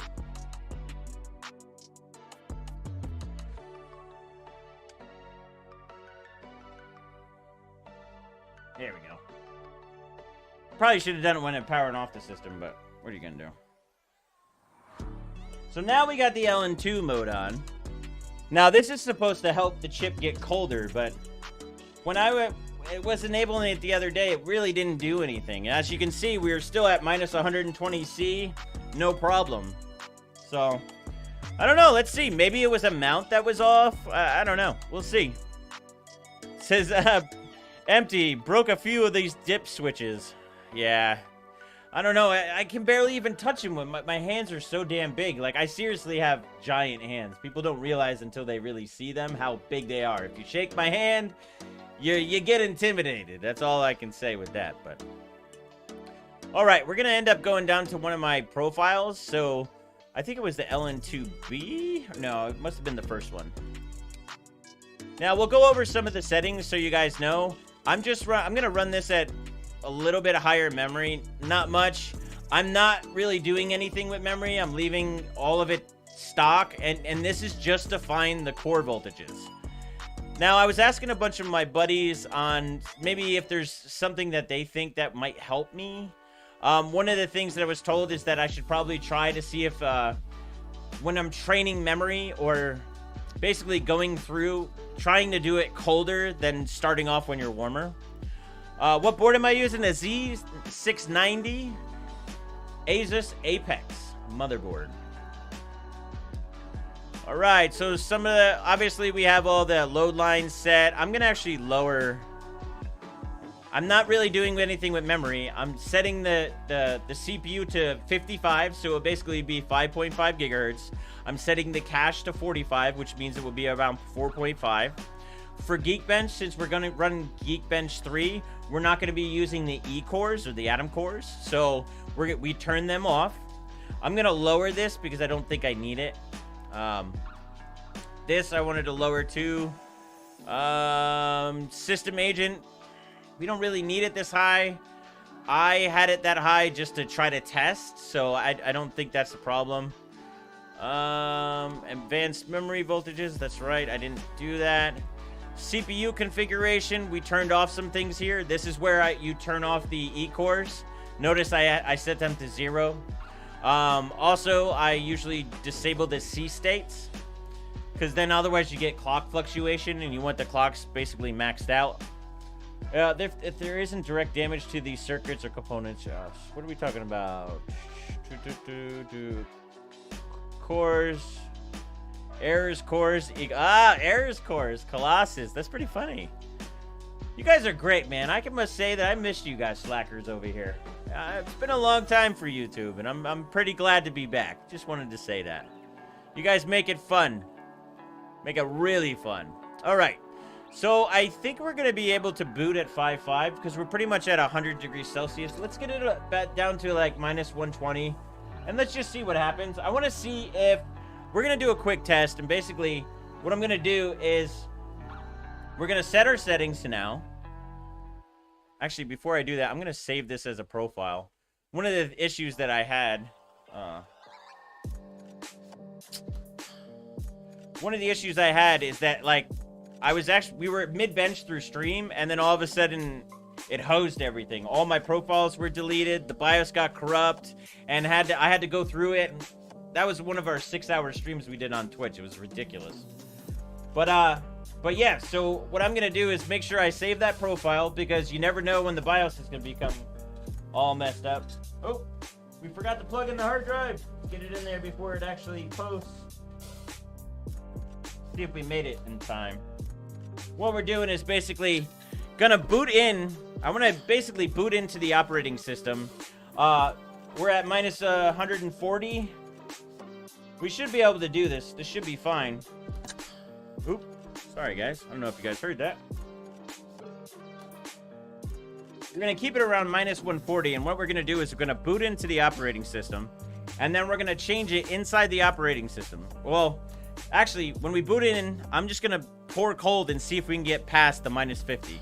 Because minus 150, we need minus 196, not minus 140, not minus 150. We need that cold to get more cold scale. And what I mean by that is that at minus 150, I might only be able to get the CPU up to 6.4, 6.5 gigahertz. Now, if I get an extra minus 40 degrees, I might be able to get minus 6.7 or 6.8 on the CPU. So that's what I call cold scaling, right? Are we booting here? What's going on? Sometimes it can take a long time to post when you get a little bit cold, so. And what I mean by posting is a motherboard post, so P-O-S-T. So when you first boot up, the motherboard goes through a lot of stages to make sure everything's working correctly. it also has a lot to do with memory timings, right? Your memory timings, if they are set to auto, they train. So you got to be very careful of that. So we're at minus 140, 100, minus 138 degrees, which is damn cold if you ask me. What we're going to do is, what's cool is Asus has come out with a lot of tools on the Apex. One of the nice things about the Apex is they usually give you a lot of software. You get a lot of cool things with it. You get a lot of extra bells and whistles to play with, right?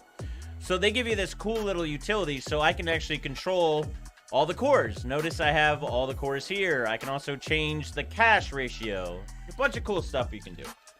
But we're not going to do that right yet. What I want to do is I want to see if I can get it colder than minus 150. That's the first thing we're going to try. So all I'm going to do is like move the mouse and see if it stops moving around minus 150. That was the issue that we had the other day, because every time that we got past minus 150, we just had nothing but issues. All right, we're about minus 155.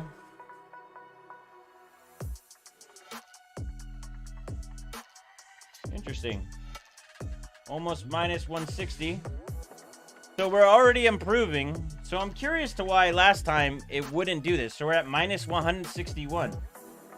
So on the last couple streams, we weren't able to even get this cold. So whatever happened, I'm really curious. I'm wondering if it's because we didn't pull down so cold, or if it's because we trained at minus 140. Because we were kind of just figuring out things and trying to figure out what was going on. But it looks like we might be able to go full pot after all. Maybe I'm the one with the hammer and not the chip trying to hammer me. Woo! How exciting. You know what? I'm very happy we decided to do this on YouTube, because to be honest, I was very, I don't know. I was kind of bummed that I couldn't figure out how to get this like stupid cold. So that way we could really, so about minus 180, it stopped. Now what I'm going to do is just try to hit reset. Nope. Now, by hitting reset, if it doesn't move, that means we most likely hit, most likely hit a cold bug. So we need to fix that a little bit, right? So we might have to heat up a little bit, but this is a good sign. We weren't able to get this cold before, and now we are. So that's a huge bonus right now. Yeah, see, notice it's 0-0 right now. So 0-0 means it's in a locked state. So we're basically in a cold boot situation. So what that means is we have to heat it up to probably around minus 150, let it boot again, and then we can pull down cold again. Now, a lot of the times when you start heating me up, notice the 0-0. A lot of the time that 0-0 will actually just kind of stop for itself, and it will reboot again. This is typical with a cold boot bug. So you have what's called a CB and then a CBB, which is you have a cold bug and then you have a cold boot bug. This is a cold boot bug situation. It's because you're doing it on YouTube. Of course. It's because all you slackers are here. Now, we had an issue with minus 180, which is, to be honest, I don't even care at this point. To get past that minus 150, it was very painful for me for the past couple days to not have that going correctly. Just so you guys know, it was really starting to drive me nuts. So yeah, but yeah, we're gonna keep going a little bit here. I mean, this is actually a good sign. This is really good. I'm to be honest, I'm freaking stoked. What I'm gonna do is I'm gonna probably change a couple more voltages. There's a couple voltages that I noticed. We're gonna go to Tweaker's Paradise. I call it meth. The meth setting, because yeah, tweakers, you know, pretty funny. What I'm gonna do here is gonna just go up to 155. This is something that I was trying the other day, and the only reason why I was able to get colder. So I'm just gonna try that, and we're just gonna boot again. We're at minus 130. I'm gonna get it up to about minus 140 again, so that way it trains a little bit colder, and I want to see what it does if we can basically get down to minus 180. Says, what should I set the T? That's good. I think I might try LN2 for the first time after I get my new system. CSGO smokes. That'd be awesome if you try it. Now, do not try this on your daily system. Like, again, like how I always compare cars to PCs. You wouldn't race your daily. You want to race your race car, right? So when you're doing liquid nitrogen setup, you really shouldn't be doing it on the daily. You should be doing it on the race car setup. So just to give you a little bit of tips. because it really does suck. Yeah, tweakers. Isn't that funny? The YouTube crew is like a leprechaun, bringing that luck and that charm. Well, let's see. We don't have that luck totally yet, so let's see a little bit. So what I'm going to do is I'm going to bump these up to about 6 gigahertz. So all you have to do is set this to 60, and then just hit apply, and then now they're at 60, 6 gig, which is stupid simple, right? Now, I'm going to set the ring up to 5 gigahertz, and I'm going to apply that. That ring, aka is the cache. We don't have Atom cores enabled, so I'm not going to set those, right? So you can see in CPU-Z that we have these going, and I'm just going to start bringing it on cold again. All right, so notice that we're at 6 gigahertz, right? Should I try and get Windows 11 as well? I actually like Windows 11. It does have some bugginess and there is some weirdness to get used to, but overall the Windows 11 experience is pretty good. All right, so we're at minus 155, and okay, see, now we're back to that same issue before. Now, this is what I wonder. Actually, no, we hit cold bug for sure. Now, this is the type of stuff that I've been having problems with. This is why I'm probably going to end up hitting this chip with a hammer. Because, actually, so it's at minus 155, but it's booting. So I'm thinking I might just have to train it at a colder temperature, and then I can get it colder. That seems to be what I have to do. It's interesting. No, I'm not really overclocking the RAM. I have a basic, just like I'm pushing it to like 4800. Nothing crazy on memory. I'm going to wait for that because I need to figure out how to get this chip cold. Because if you don't have the chip cold, it's about useless. And that's not good. So, okay, so we just trained at about minus 155. And what I mean by trained is that we pretty much booted up. And that seems to be letting us go colder than I was able to get colder before. So that might be the secret to is trying to get it as cold as possible. So booting it up as cold as possible allows you to go colder, apparently. And there must be something with memory training in there when it boots up in post that causes this. Because I've talked to several people about this, and that's what they said. Like, if you try to train it colder, and I've only been doing this in the OS, so who knows what's been doing it. Like, I haven't tried it in the BIOS and see how cold it goes, but I've only been trying it in the OS like how we're doing now. So we're at about minus 173. So the problem is I'm running out of liquid nitrogen. I gotta get some more. But this is exciting. We're almost close to full pot benching. I really wasn't. To be honest, I wasn't planning on. I really had a feeling that we were not gonna get past minus 150. So I'm really stoked that we are getting past the minus 150 because I literally for 12 hours on stream was busting my head on this, and that's where that hammer comes from. So here, let me turn some more music on. But yeah, this is exciting. I love when a plan comes together. You guys better know who that is, right? All right, reboot every 20 degrees. That's what it seems like. Magman, what's up, Slacker? All right. All right, so I think we were about minus 172, I think. So this is a big improvement. I'm stoked. We were only able to get to minus 150, and minus 150 to bench is garbage. Some platforms it's okay, but not for this platform. You need that extra cold scale. All right, so minus 172. And what we're trying to do is find the cold bug. Where does it end? And then we might have to try to mix and play with more voltages. So we're about minus 176. And we're still going. Minus 176 still. 178. All right, can we get to 180? Come on, 180. Wow, this is exciting. I really wasn't planning for this, guys. To be honest, I'm really happy that it is, because sometimes it's hard to make a show when nothing is coming together, you know? But when a plan comes together like this, I'm so friggin' stoked. All right, we're almost about 185. All right, come on, baby. Oh, man, I think we're at full pot. Look at that. Yeah, baby. Woo! I am stoked. Oh! Oh, of course.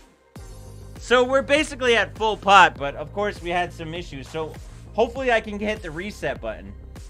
Oh, no, we might have hit a cold bug. But at least we're going a lot better, though.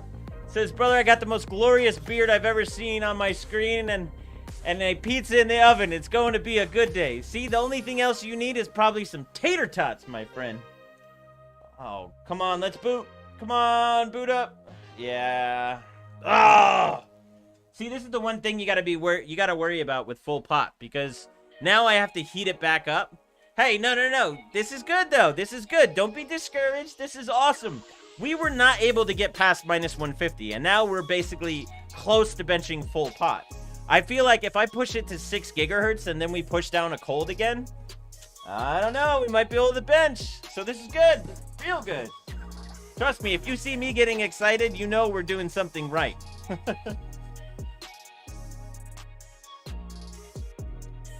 My stoked level just went through the roof.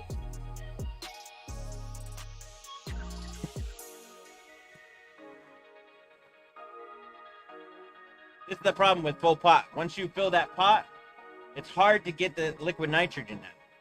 So what I got to do is I basically got to burn it. Got to burn the LN2 and heat up the pot so that way we'll boot again. And that's basically to beat the CBB. Every time I watch you, I want tater tot. Every time I watch me, I want tater tots too. Man, I'm so stoked just to even see minus 180. You guys have no idea. I've spent 12 hours on Twitch trying to figure this out, and now it's going good.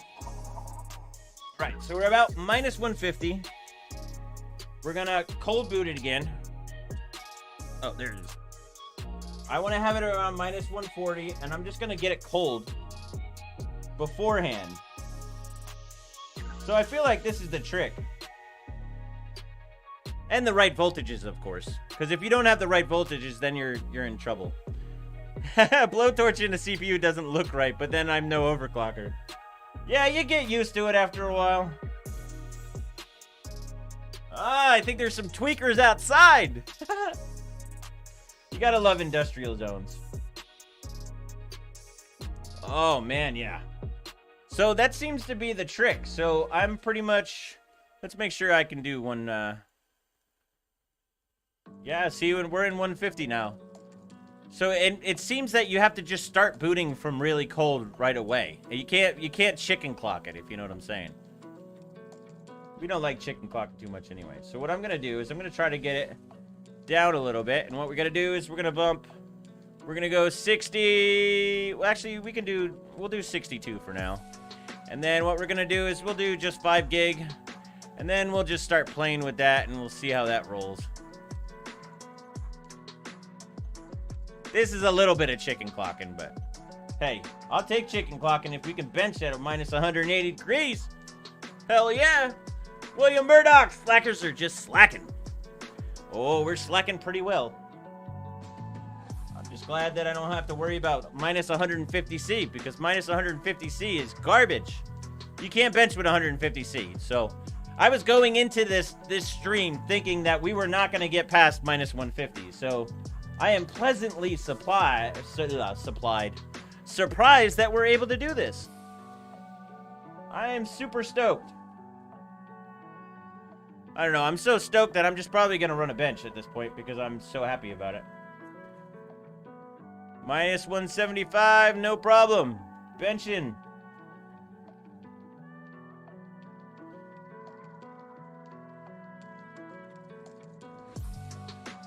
Minus 180. We're still running. Now, I'm not going to go full pot yet because I want to make sure. A lot of the times when you're running a bench, it's putting heat on the chip. If you were to, as soon as it goes cold, it might go right into cold bugs. So I want to be careful because if I put in full pot, I might have to torch it again, and then you just get into that vicious cycle. No, I'm so stupid excited right now. Yes, baby. We're benching full pot. I didn't think this was gonna happen. Why N version? The N version is, I think, what, the Korean version, so it doesn't have like a Windows Media. It's basically a better version because it doesn't have all the extra stuff that you don't need. I've been using it for a while. All right, so we're gonna try to pour it all, which means full pot. So we're at full pot. Yes! Oh my gosh, I never thought this was gonna happen, to be honest. Like, you guys really don't know. Like, I really thought that this stream was gonna be a bust. Now, let me get some more liquid nitrogen. What? I really thought it was gonna be a bust. It did it just for you guys on YouTube. It missed you slackers just as much as I did. Damn it! Of course. That's still okay though, because you know what the issue is? The clock watchdog timeout is usually voltage. We were only around 1.5. I think 1.65 will be good too, so we just might, yeah, I might have to heat up again. That's the only downfall. But still, we were benching full pot for a while. How cool is that? Now I need to get the liquid nitrogen out of there since it's full pot. I have an idea. Check this out.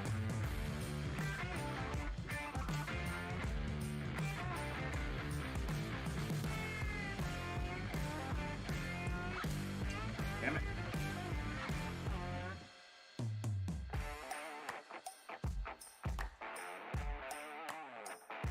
I want to be careful I don't unplug something that's not supposed to be going.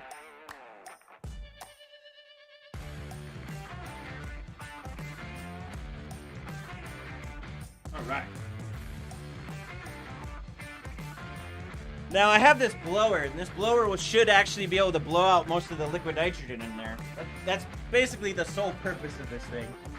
Because there's so much liquid nitrogen, if I try to heat it up, it just won't fight it. It's best to just take the liquid nitrogen out. Do we still have a bunch in there? Yep. Woo! Works like a charm. You gotta love it. Man, that's just worth it to do. Just for the fun. I'm about to LN2 another 12900K and a 3090 Ti. Nice. Oh, I don't know why I just poured it in. I just basically did the opposite of what I wanted to do. I'm too excited.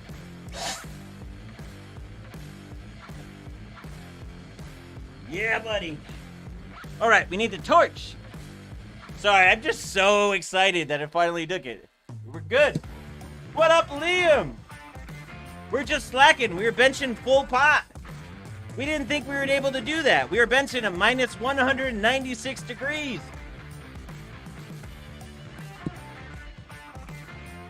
I was doing streams on Twitch and I could not get it to go colder than minus 150. And I basically figured it out, so we're good. We're so good.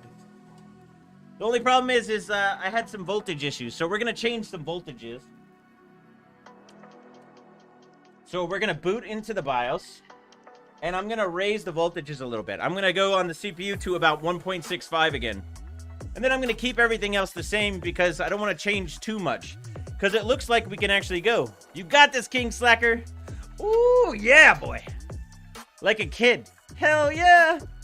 Evaporates in the air, scares people. I think it's funny. Make sure you remove... Oh, yeah. Yes, it's full. It's full on the thermos.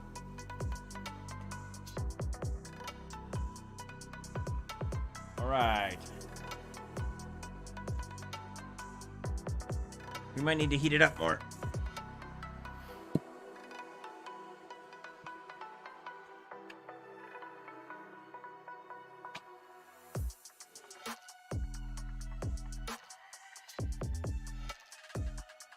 Yeah, fire and cold. There's two of the best things ever.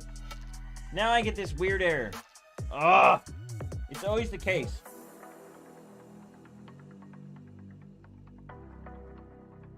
What is 53? I think memory's cold.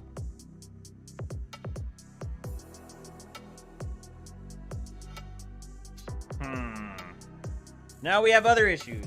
I'm wondering if, trying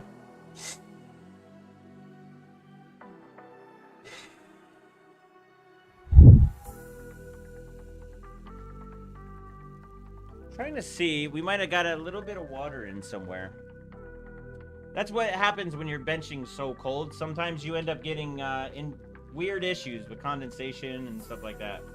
It didn't help that I also blew everything off too, but...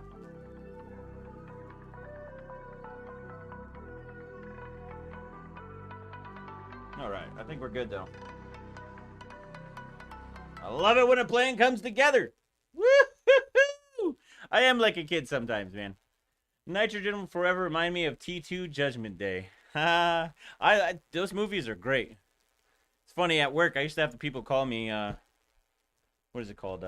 Skynet.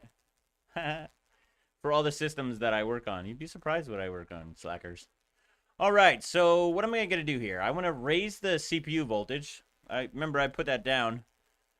Actually, we'll do 1.65. We'll start off, and then we'll raise it a little bit higher. And... yeah, I don't want to change too much because I'm going to save this profile too because... oh, what happened? What happened?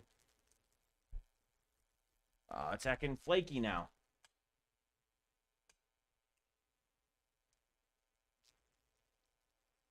Yeah, I think it needs more voltage. That's basically every single time that there's an issue. What socket heater are you using? I am using the, what's it called? The Elmore Labs hot or heater. It works very well. I've tried a bunch of different ones. They're pretty well. I picked up a 1080 Hoff for the test bench, and now I need a new CPU. Well, one of those things, if you're gonna have one of those Hoff GPUs, I would make sure you test it out first before you do it because I've had a lot of DOAs with them. So just in case, you might want to check that out. Because it always sucks when you get a GPU and then when you go to use it, then you have a bunch of problems. There's nothing worse than that. All right, we got to get back into the BIOS. We had another weird issue. When you go extremely cold, you start running into these crazy, stupid issues that you would never normally ever have. That's what makes it kind of fun. Well, I love to torture myself. I guess you guys could learn that by now just by watching my streams, because I usually like to do what nobody else likes to do. So, it's just how I roll. That's the one I got too cold. Ah.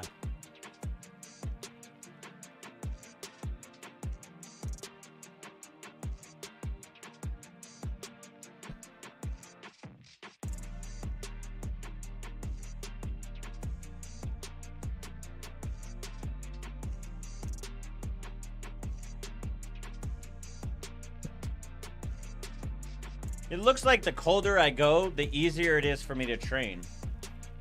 Which is interesting.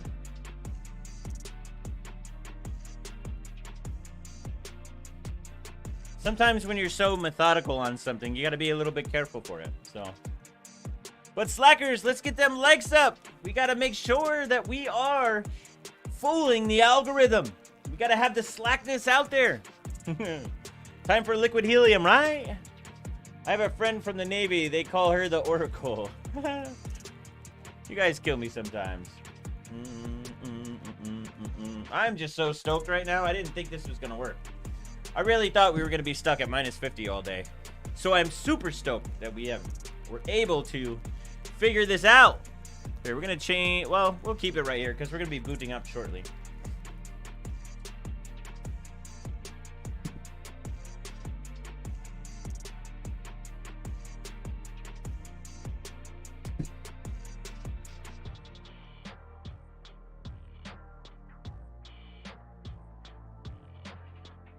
Yeah, it seems like I have to boot up a minus 140 for it to work. It's kind of interesting. So it only took like 6 hours of the last stream to be able to figure this out. And now it should boot. The problem is we need to change that voltage setting. I guess I could let it just boot into the OS, but... come on, quit the... we can't keep on rolling posts, so... We might have some water somewhere. I probably shouldn't have blown it so hard. That's what happens. I'm the reason why we can't have nice things. Yeah, let's give it good heat.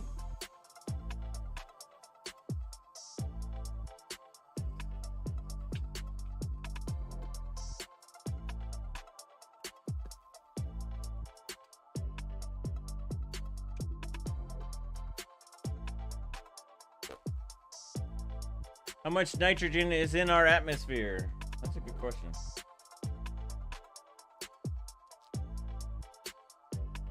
Oh, come on. Why are we gonna be a pain now?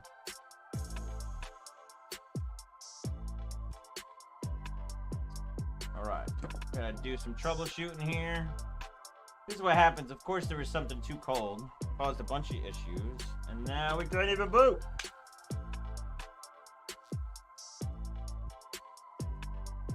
Hey, at this point, though, I don't really care. Because as long as we get through minus 150, that means we can bench. Like, I wasn't even really planning on benching. I was like, oh, we'll try. Maybe I'll do some 6.5 stuff. Just try it at minus 150 and try to make it work that way. And, yeah, no. Very good. What is this crap?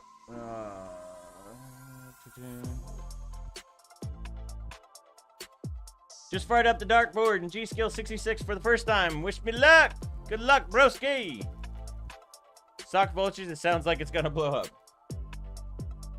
What do we have memory issues now for?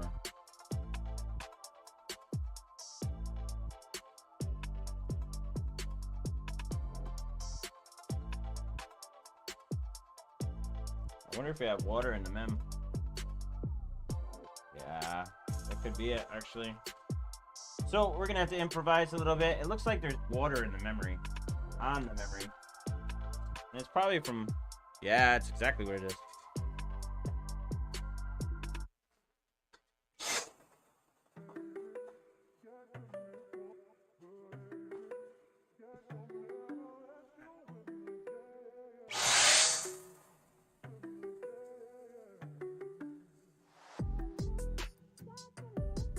The joys of cold.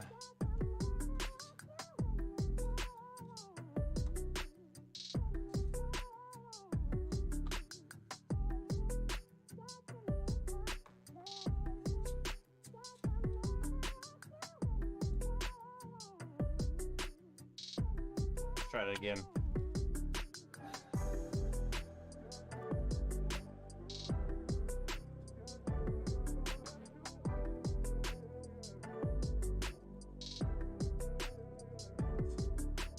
The other module now. Oh, we were so close, yet so far away. How's that module?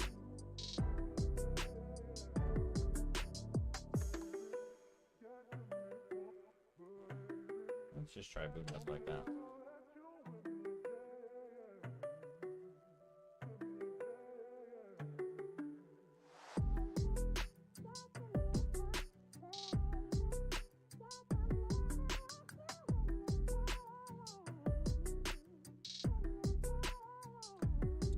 Oh my goodness. What is this doing?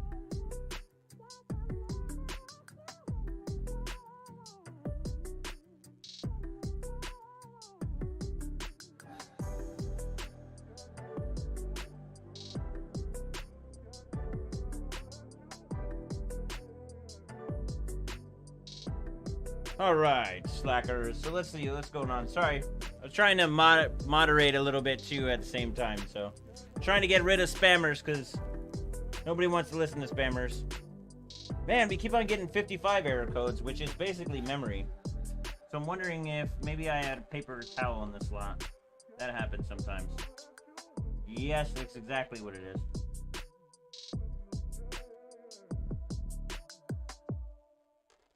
So what happened is basically when I tried to put it back, the paper towel went into the socket, or the slot.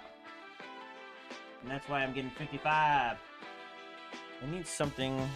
The toothpick is gonna work again.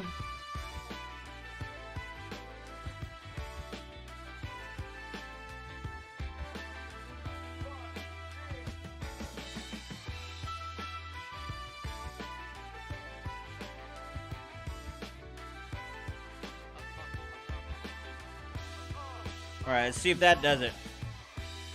Yeah, you gotta be careful. That's the one issue with paper towels you gotta be a little bit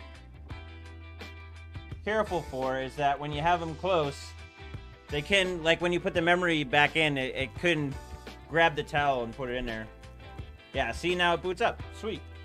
All right, so we're gonna have to go into the OS, or no, we gotta go into the BIOS. Make sure we change it back to 1.65, and we'll keep everything else the same. Sweet. Lesson for today, guys, don't put paper towel in the RAM slot. Real world overclock problems right there. All right, let's make sure that all my settings are there. Yes, so 1.65. And then we're gonna change this. We're gonna save this profile. Make it on 7 just in case. That way we have a backup. Well, we'll do stream. Oh. All right. Now we got to get it cold again before we boot. I'm gonna put some paper towels back on here because we're gonna get extremely cold now. Really didn't think this was gonna happen, guys. I'm stoked to really see that this is happening because I spent a lot of time trying to get this all together, so I'm really stoked to see that you guys, to see a plan come together. Now let's see if we can get it to go cold again, though. That's always one of those things.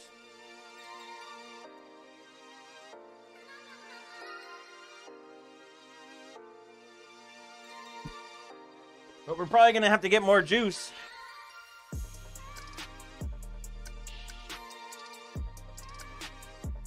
Oh, we forgot to put the...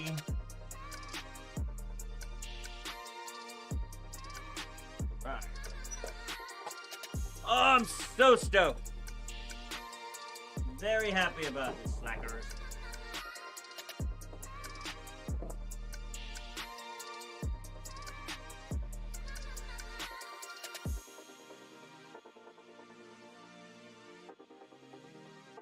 This goes to show you how long the beard is.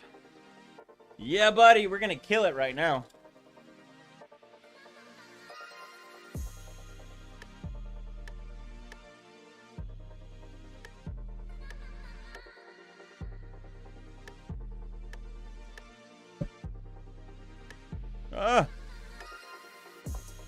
Right, so we gotta do some setting change. We're gonna go back to what, 6.2 again? Because we're already at minus 145. Let's go. Going a little bit colder. So we'll do 62. And then what we're gonna just do 50. I'm just doing this to get it a little bit hotter, so that way we can go colder on the CPU. And let's see if we can go all the way down. Take it down slowly, but we'll get down there. These spam bots are full out of effect today. Yeah, it's kind of ridiculous. Dun, dun, dun, dun, dun, dun. Yeah! Woo! Feel that liquid nitrogen. Minus 165. I'm so glad I was stuck at minus 150 and I was ready to hit myself with the hammer. And now we're going to be benching super cold. We can finally do a decent score. Oh, yeah. Look at that. Minus 177, 178. Now, sometimes these probes only go down to a certain amount, so you might not see minus 196, but you'd be surprised how cold these get. A lot of probes don't like to go all the way down to a minus 196, so just because it doesn't say it doesn't mean we ain't doing it. All right, so I'm just going to do a quick run of Geekbench just to see if it's running. But yeah, we're pretty much there. It's just the probe just stops working, you know, so... All right, so we're running.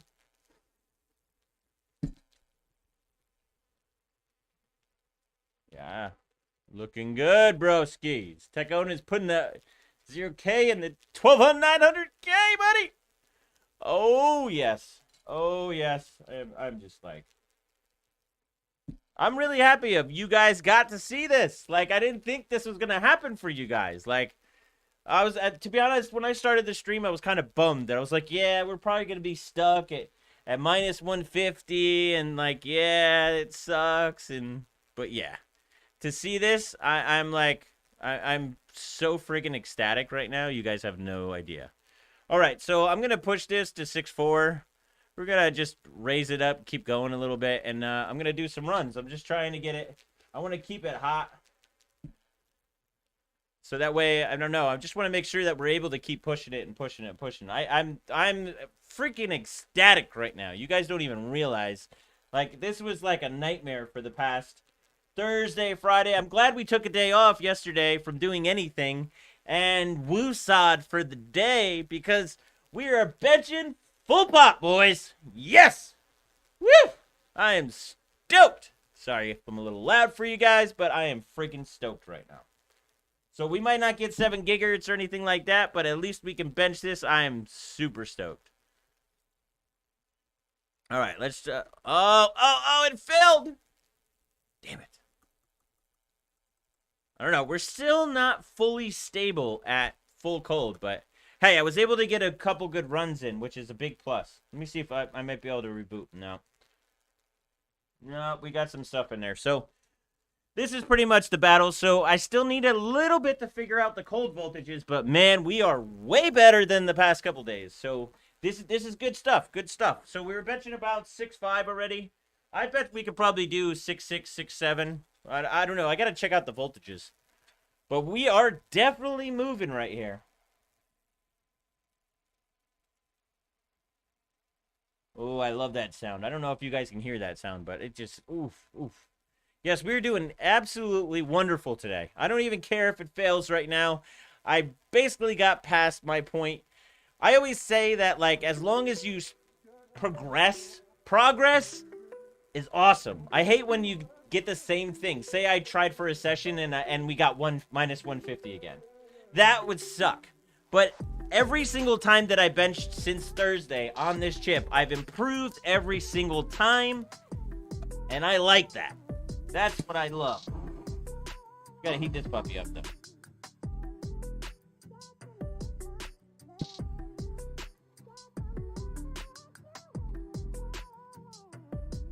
Zoom in a little bit more, huh?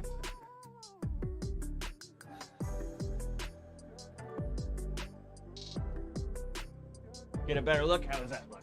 I feel like we need to move it a little bit more.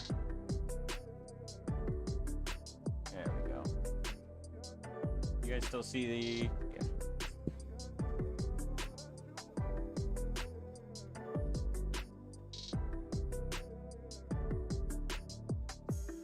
That is what it's all about, but sometimes it doesn't always work like that. I've had sessions where I've actually regressed, you know? Where you're like, you just think you're good at one point, and then all of a sudden it just goes to complete crap. Blow dryer over here. I'm probably gonna have to get liquid nitrogen though. Let's see. Can we boot right away? Alright.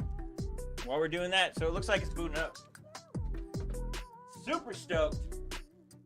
Benching the 12900K full pot, baby. Doesn't get much better than that. Maybe it would get better if I had a better chip, but hey, I'll take that. I'm actually wondering, you know what? I'm going to change one setting, because if you guys noticed before, remember we stopped at about minus 175 and 180?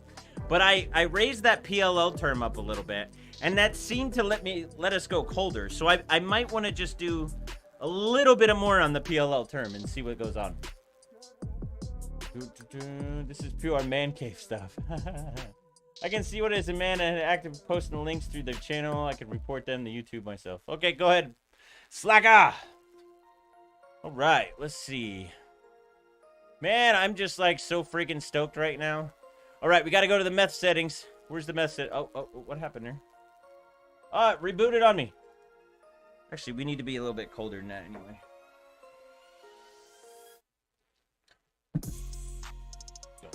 I feel like we're moving, boys.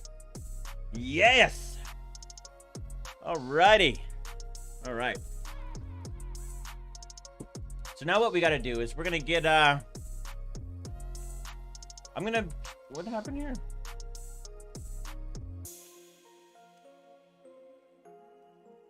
Well, maybe we need more heat. Almost seems like you have to boot up once, just like normal. And then once you got your settings dialed in, then you got to bring it down to about minus 140 and then bench it again. Because if you see right here, then I keep on getting like some weird cold issue.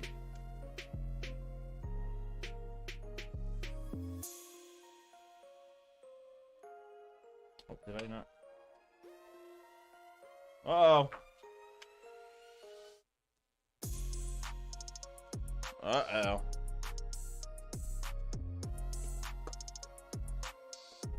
We might have some issues, slackers. It almost seems like there's water somewhere. Ah, I can actually see it on memory.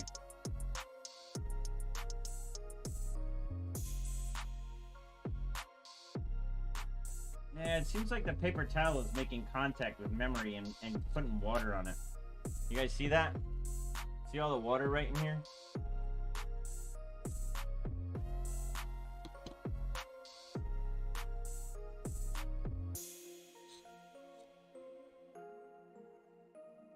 I'm seeing a little bit of water in there. No!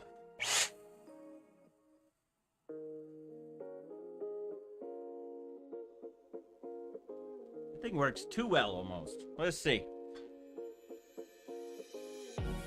Try to warm these puppies up a little bit. Hell yeah, we're gonna be benching full pot in a little bit here, boys. We got about 40 minutes left to bench, so we gotta get this rolling. Oh, I'm so freaking stoked.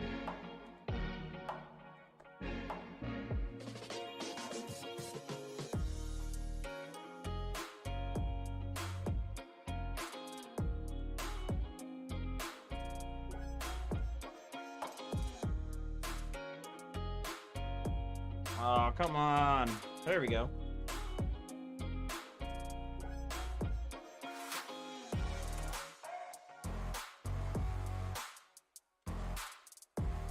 No, it might be it.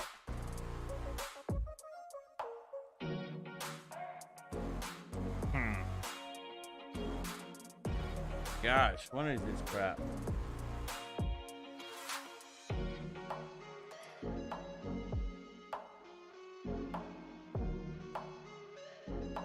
Man, these spam accounts are a pain in the ass. Come on, YouTube. Expect a little bit more from YouTube on that.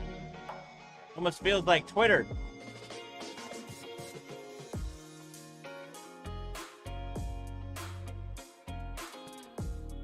Oh, we might have water somewhere. That's what it kind of looks like.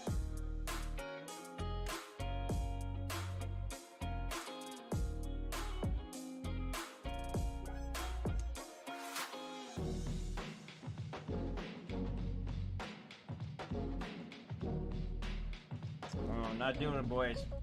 Let's try this.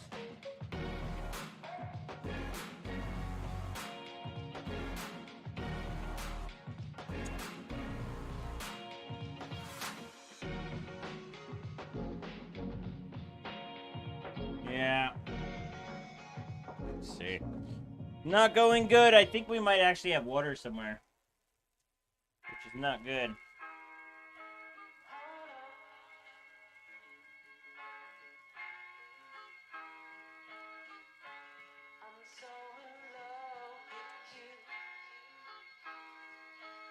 I'm in love with you, slackers. What is this crap? Now YouTube's telling me that it's not working properly.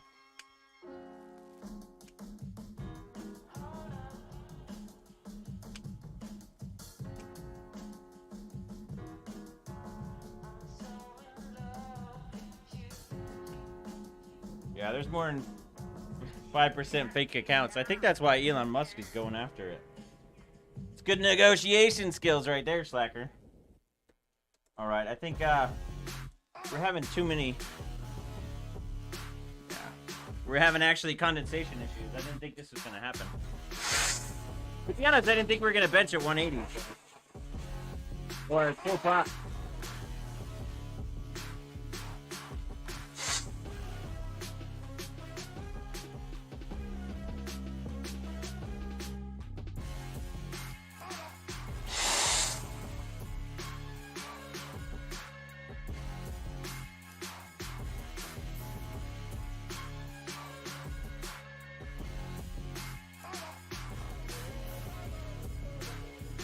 Oh, I might have killed this setup by doing that.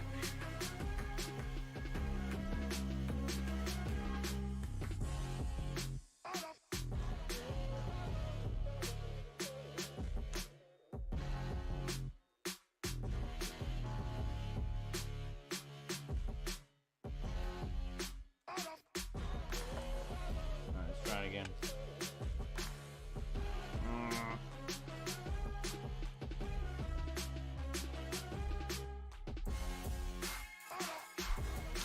Oh, that's unfortunate. Yeah, I think it's this time. I usually curse at it all the time, actually. That's how I made it clocked so high today. Yeah, so what I think we're going to have to do is... See, if you guys see, we're down to 0-0 down here. So if you look right there. So 0-0 usually means a dead CPU, or it could mean a bunch of different things, right? But since we flashed, we're basically... Actually, let me try not LM2 mode. Yeah, we're just getting 0-0 at this point. Which could mean there's water in the socket, on the CPU socket. So... Also could mean a dead chip, you never know. I've tried to push a lot of high voltage through here, so you never know like really what it does. Yeah, it might be Dunsky for the day. Yeah, I think at this point I'm gonna have to break down. Well, we'll break down and still talk and hang out. Hey, Blinken, missed you, bro. Glad you're back at it. Well, I'm glad to be back to hang out with all the slackers. I don't think I've had this much fun in a long time. You guys are great.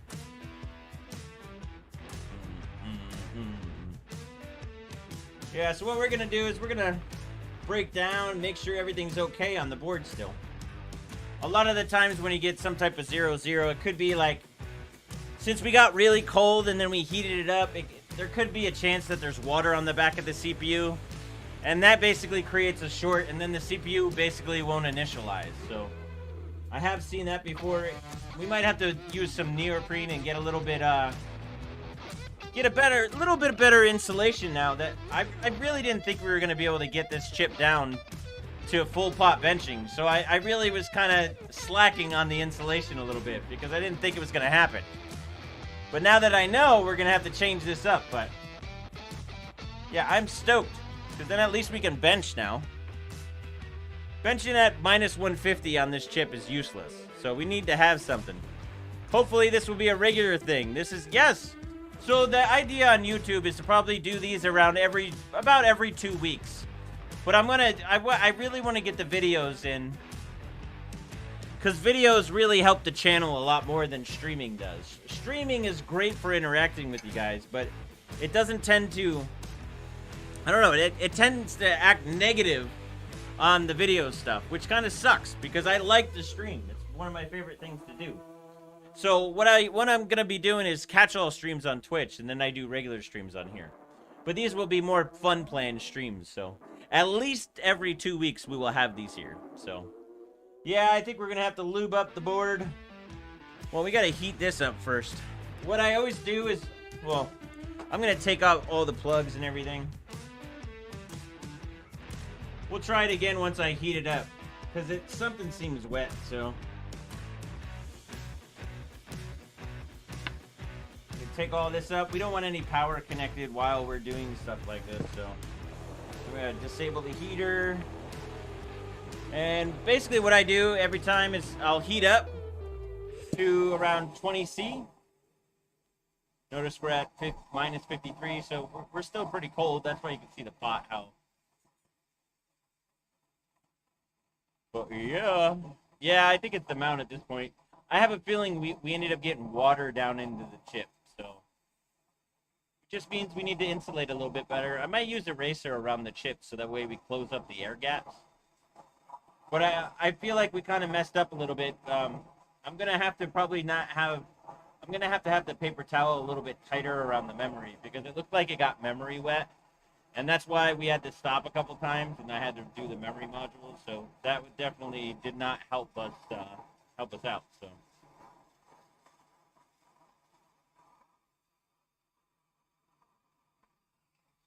So that should be pretty good.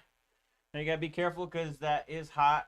So what I'm going to do is take this off, put this to the side, let it dry off. Okay, it's not too bad. Pop this off. Now, one of the things I always like to do, so one of the cool parts is, you see how the pot is, right? Well, hold on. Oh, this Elmore meter, to put the thing in, it takes a little bit. So, one of the things I usually do is, you gotta dump the water out there. Because if you keep that water in there, it's gonna affect your performance for when next time you use the pot. So, gotta try to get all that water out. And it's probably good to use this too.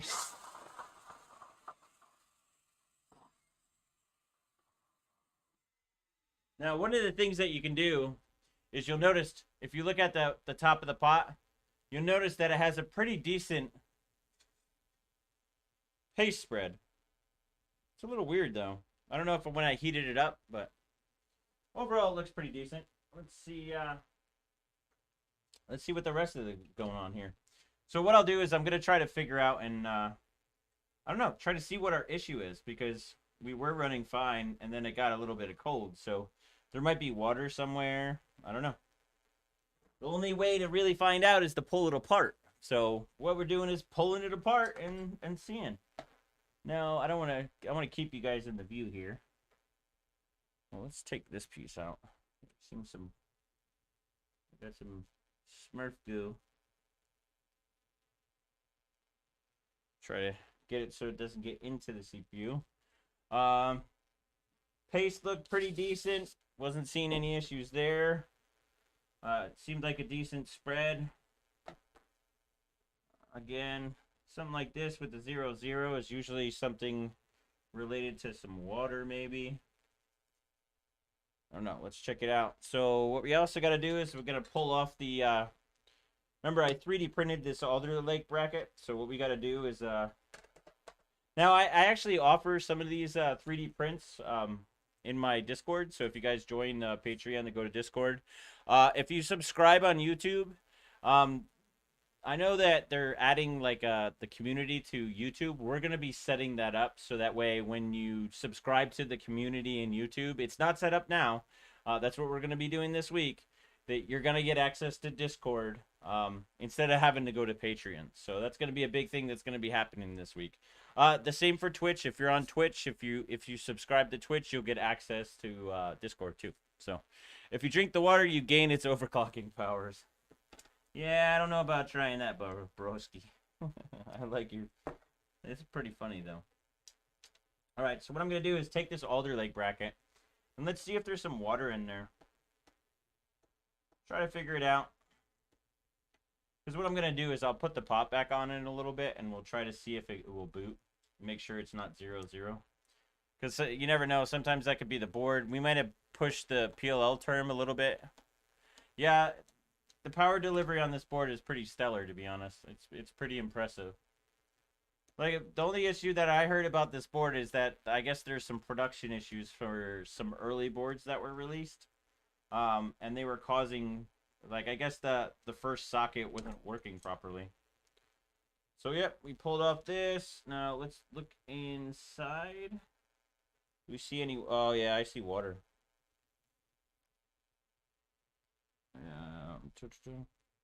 Yeah, there's a bunch of condensation in here. Yeah, basically, so there was water on the chip. So what that means is that I have to do a better job insulating because water got in on this side of the chip. So basically, all you do is spray some of this. Magic spray, otherwise the Red Can CRC. And let it evaporate. It's great for taking water out. But that's what... So that looks like what our issue is. We just got to insulate a little bit better next time. But yeah, what a successful stream because we actually went to full pot. Because pretty much that was my goal, is to try to figure out how to go to full pot. So now that we have that, I don't know. Maybe we'll have to, for next stream, do it again. So, but it might be like a week for that. Or a week and a half, so... I don't know. It depends on what we find for streams. So I want to start doing maybe some other streams and other stuff. If you guys are interested in maybe doing a YouTube stream in the car, doing some Hellcat stuff too. I don't know. You guys leave comments below on stuff you guys want to see on the channel because Remember, this is pretty much a full-time thing for me for a while. So, yeah, you gotta give me the ideas, man, and I will do them. We'll get to do lots and lots of fun stuff on the channel. So sometimes I just need a little bit of inspiration, if you know what I'm saying. All right, so let me do this. I want to just kind of drip this off. I want to see. Another thing I usually do is kind of like, okay, how much? Oh, see, yeah, we had some water in there. Yeah. That's what happens. Condensation. So the other thing is that you got to remember we're benching in Florida. Florida has the one where I am in Florida. Actually, it took me a couple years to figure this out, really, because I kept on killing a lot of stuff. What happened is basically we have one of the highest humidities year round here, and by having the highest humidity, what it does is it creates a lot of condensation when you get cold. Like, in other words, you get frost on your drink, you know. Hellcat stuff. Yes, because I have a Hellcat. If you checked out my last video, basically I have a Hellcat Red Eye. So most people don't realize, but the Red Eye is actually a higher horsepower version. It's like the Demon, but a production version of the Demon. Demon was a limited edition version, but they took all the stuff that they learned from the Demon and they threw them in the Red Eye. The Red Eye is more of a, I guess you could say a motocross version or autocross version. Like the big brake kit on my car is kind of stupid. Actually, it brakes so good, it's kind of ridiculous. But yeah, I want to do a lot of car stuff and do a lot of fun stuff. That's like the whole plan to do here. So just need some help with some ideas. All right. So what we're gonna do is just gonna tighten this up a little bit. I just go from corner to corner. Pretty much how I did it last time. I don't think I showed you guys when I originally did it, but yeah, what we're just gonna do is I'm just gonna put the pot on here and let's see if it will boot. We tend to get off all the water, so it should be. Oh.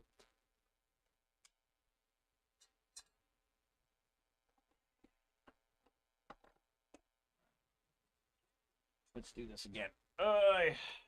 This is what happens when you get on top of yourself. Try to organize a little bit. Let's get some music back going to have some fun. Did you sell your Viper for the Hellcat? No, I actually still have the Viper. The Viper you're going to start seeing on come on here. We're going to do some videos on that. I'm literally working on it. Put a Cummins in the Viper. It's funny. You must have had a little birdie talking in your ear, because I actually was thinking about doing that one time, putting a diesel in there. But I don't know, with these diesel prices, it's kind of stupid, really. Kind of drives me nuts. All right, what are we doing here? Right, we don't need.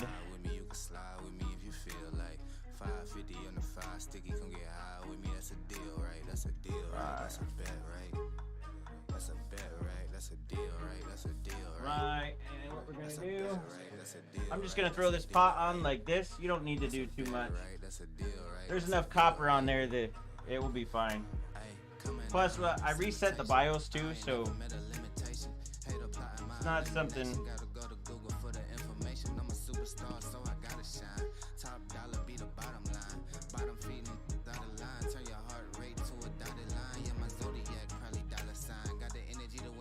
Yeah, see? Oh, you guys can't see. So you see right there? Oh, of course, 55.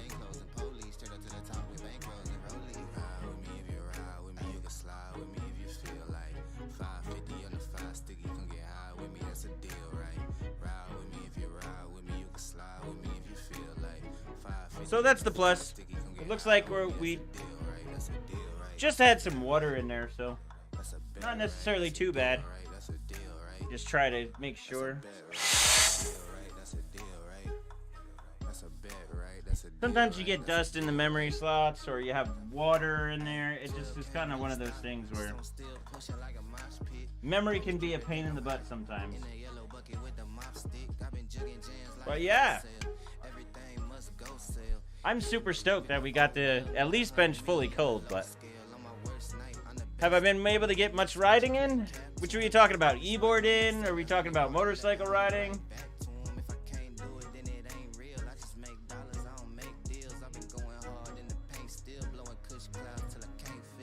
Although diesel prices are high, you get 30 to 40 miles per gallon. I don't know. You only get 30 to 40 mile a gallon if you're not like riding into it. You know what I mean?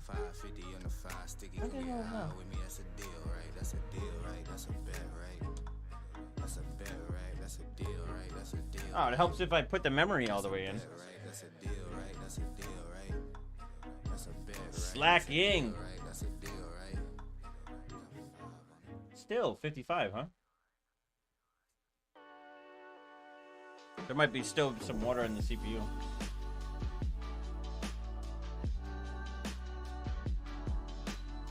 Could be water on the actual memory chip too.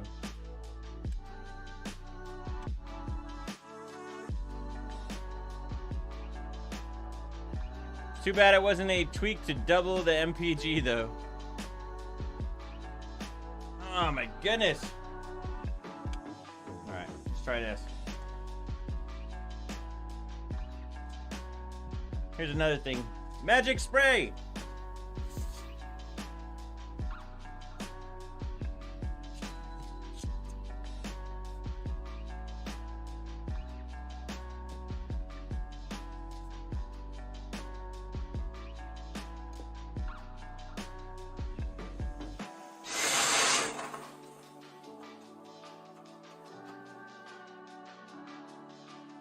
Alright, let's clean them.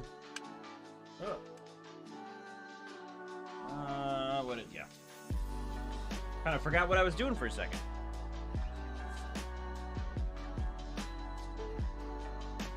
Basically trying to clean in the sockets and anything that's in there. I think when I was blowing it off before, I might have caused some issues. Almost looks like something's in the socket. In the first mem slot.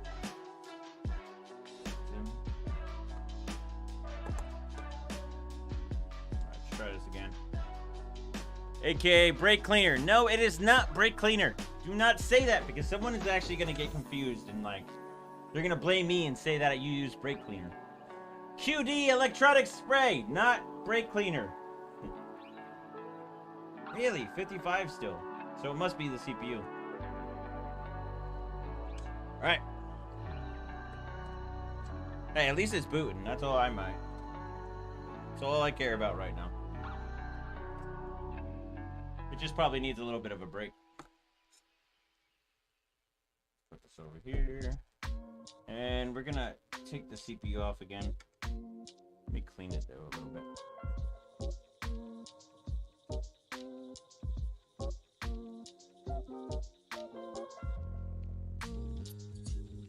The memory could also be because of this. I have a wonder if maybe some of the issues that I have is because of this Alder Lake bracket. I don't know. I don't know if I'm so completely sold on it yet. But we'll see. If we had some magic spray in our NES cartridges growing up, would have solved everything. That is awesome.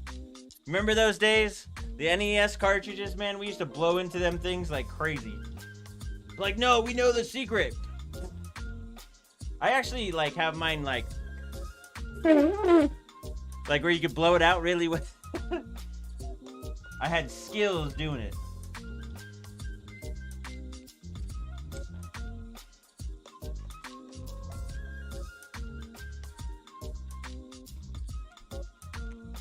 See, I wonder if I went too hard on it.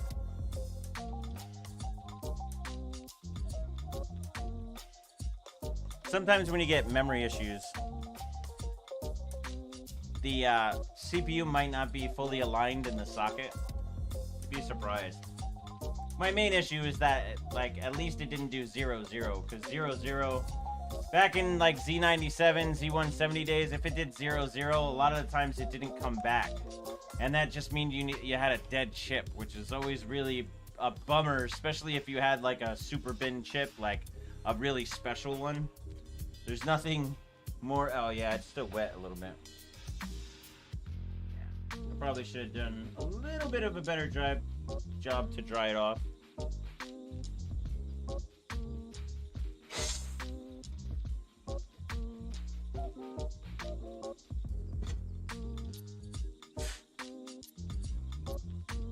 Let me just try this like this.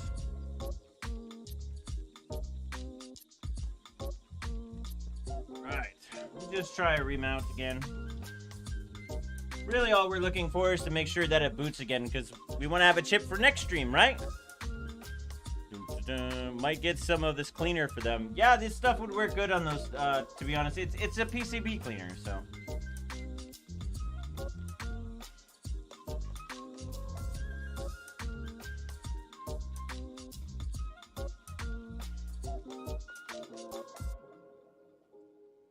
Right, so what we're gonna do, I'm just gonna probably put in one module. I've seen sometimes on Asus boards, I don't know why, is that sometimes you need to just try with one stick and then you can boot and then you can just do the second stick. Like, it's kind of weird. So, break out the hair dryer. It's really, the board's really not that wet. I think what happened is on this side, we didn't seal it up enough on this side. And it just got some water that dripped in, because it drips in a lot from the side of the pot. And just came into the socket. And that's why we were getting that 0-0 before.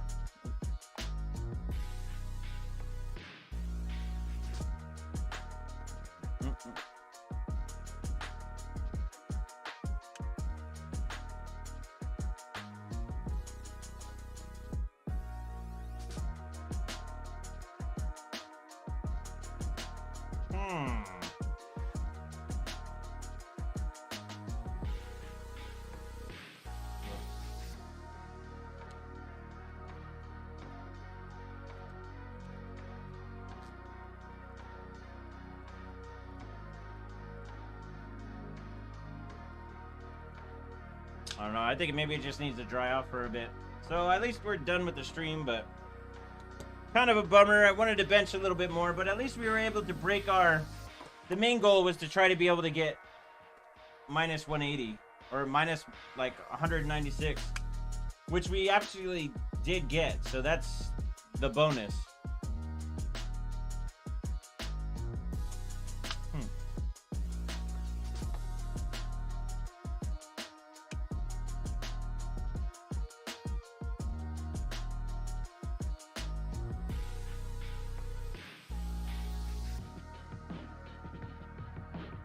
I have to just do like a good cleaning with these. Let's just try one slot.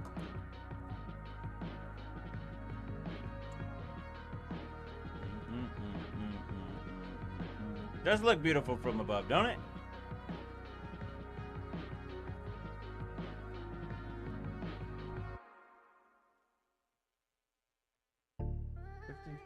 There we go. So it booted now. It's weird how that works, right? That's what happens. So yeah, it booted right in. It's actually still posting, but oh nope, it's 7F. Nope, there it is. Yep. So we just booted in. Nice. So it looks like we just had some condensation issues, but we were able to fix that, which is a good bonus. Hopefully this first slot, I think there's just probably something in this first slot. It happens. We definitely had water in there, and I think that's probably what caused the issue. Yeah, it looks like the first slot, something's wrong. So what I'm gonna do is I'm just gonna go through it and we'll clean it up, but we'll do that on I'll do that offline. I don't know if you guys want to see that, but we might as well talk a little bit and see what's up. I got some Red Bull left, and yeah, we might as well hang out a little bit. Slacking a little bit. So what'd you guys think of my last video? Did you like it? It basically was a little bit difficult to do my last video because it's been so long since I did my last video. So, which we're gonna change. We're gonna start doing a bunch. We're gonna have 2 videos this week. Tomorrow I start working on the crypto mine.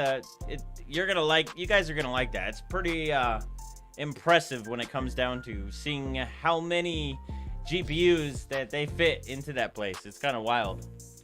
Hopefully the first slot is not dead. Yeah, I have a feeling I'm gonna have to probably take some of this spray and just spray the living crap out of it. it probably has some stuff in it. That's what I'm thinking. What happened was is when I stuffed that module in there earlier, there was some paper towels, so that could have messed it up a little bit. There's a bunch of stuff that could have happened. You gonna take your Hellcat over to Dean and Fernando over at 5-Star Car Stereo for some kicking tunes? They're not far from you.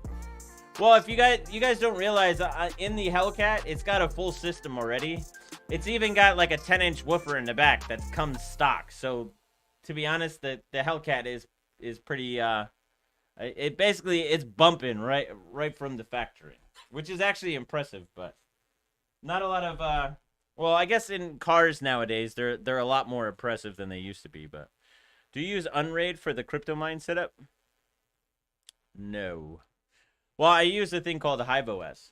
So it's to simplify most of setting up your mining stuff. I don't know. It's a little problematic. I want to test a lot of stuff on Linux, just doing like a bunch of Linux stuff, straightforward stuff. So, but that's a whole nother topic for another day, I guess you could say. Wishbone, oops, my bad. I moved to San Antonio.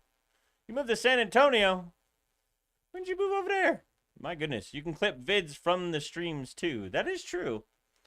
But yeah. I don't know. It's just tough. Sometimes when after you're doing streams for a bunch of hours, like you gotta remember, I did a stream on Thursday and Friday on the other platform. 6 hours on each one. So when you do that, it takes a bunch of time away from doing videos, right? But it was definitely well worth it because then we were able to bench full pot today. We did, what, 6.5 easily, so which is cool. You got the HK system, right? My RAM has it too. What is the HK system? HK system. I'm not... Jest, I don't know what you're talking about, Brusky. I need some tater tots, though. I think that's what it is. I think I'm running low on some food, and I need some tater tots. But we had a successful stream. I am so stoked. You guys don't realize that I was not able to get to full pot the whole time. We did it today. We ran in 6.5, but we ran into some condensation issues, which we'll solve for the next time. But yeah, we were able to figure out them cold issues that was basically causing me a lot of headache the past couple days. So I'm glad we got past that. We just got to dry out this board. We got some water in the sockets, and also it looks like in the memory slot too. So we got to fix that, let it dry out, and then we're going to, I don't know. We'll have to stream another day, but we got some videos coming up on the channel, so that's going to be awesome. But yeah, oh, the Harman Kardon, yeah. So I have that. Well, it's an option on the Challenger. If you guys don't know, for the Challengers, there's like 100 options. I literally have the Hellcat, Red Eye, wide body. Now the wide body is not just a bunch of fender flares. It actually adds a couple. I have 305s on the back of the car because that's what the wide body is about. So it has like a 13-inch rim in the back, or maybe even a 14, something like that. So. Missed most, but we'll watch the VOD. Always educational. Hell yeah, this was a great stream, guys. I can't believe how much I missed you guys. It really is awesome. You guys, we're definitely going to have to do a stream. What's going to happen as far as streams on YouTube is that I have to spread them out, or maybe between 1 to 2 weeks. This is designed so that way the algorithm doesn't kind of mess with me. I've tested the algorithm several times over the years, and every single time that I do multiple streams, even in just like, if I do one in 2 weeks, that's usually the best for the channel. So we'll definitely have streams here, but it's going to be probably every 2 weeks. But what the good part about it is that you're going to have at least 1 to 2 videos every week. So that's going to make up for it. It'll be pretty awesome. How much does your Elon2 pot weigh? That's a good question. I actually don't know.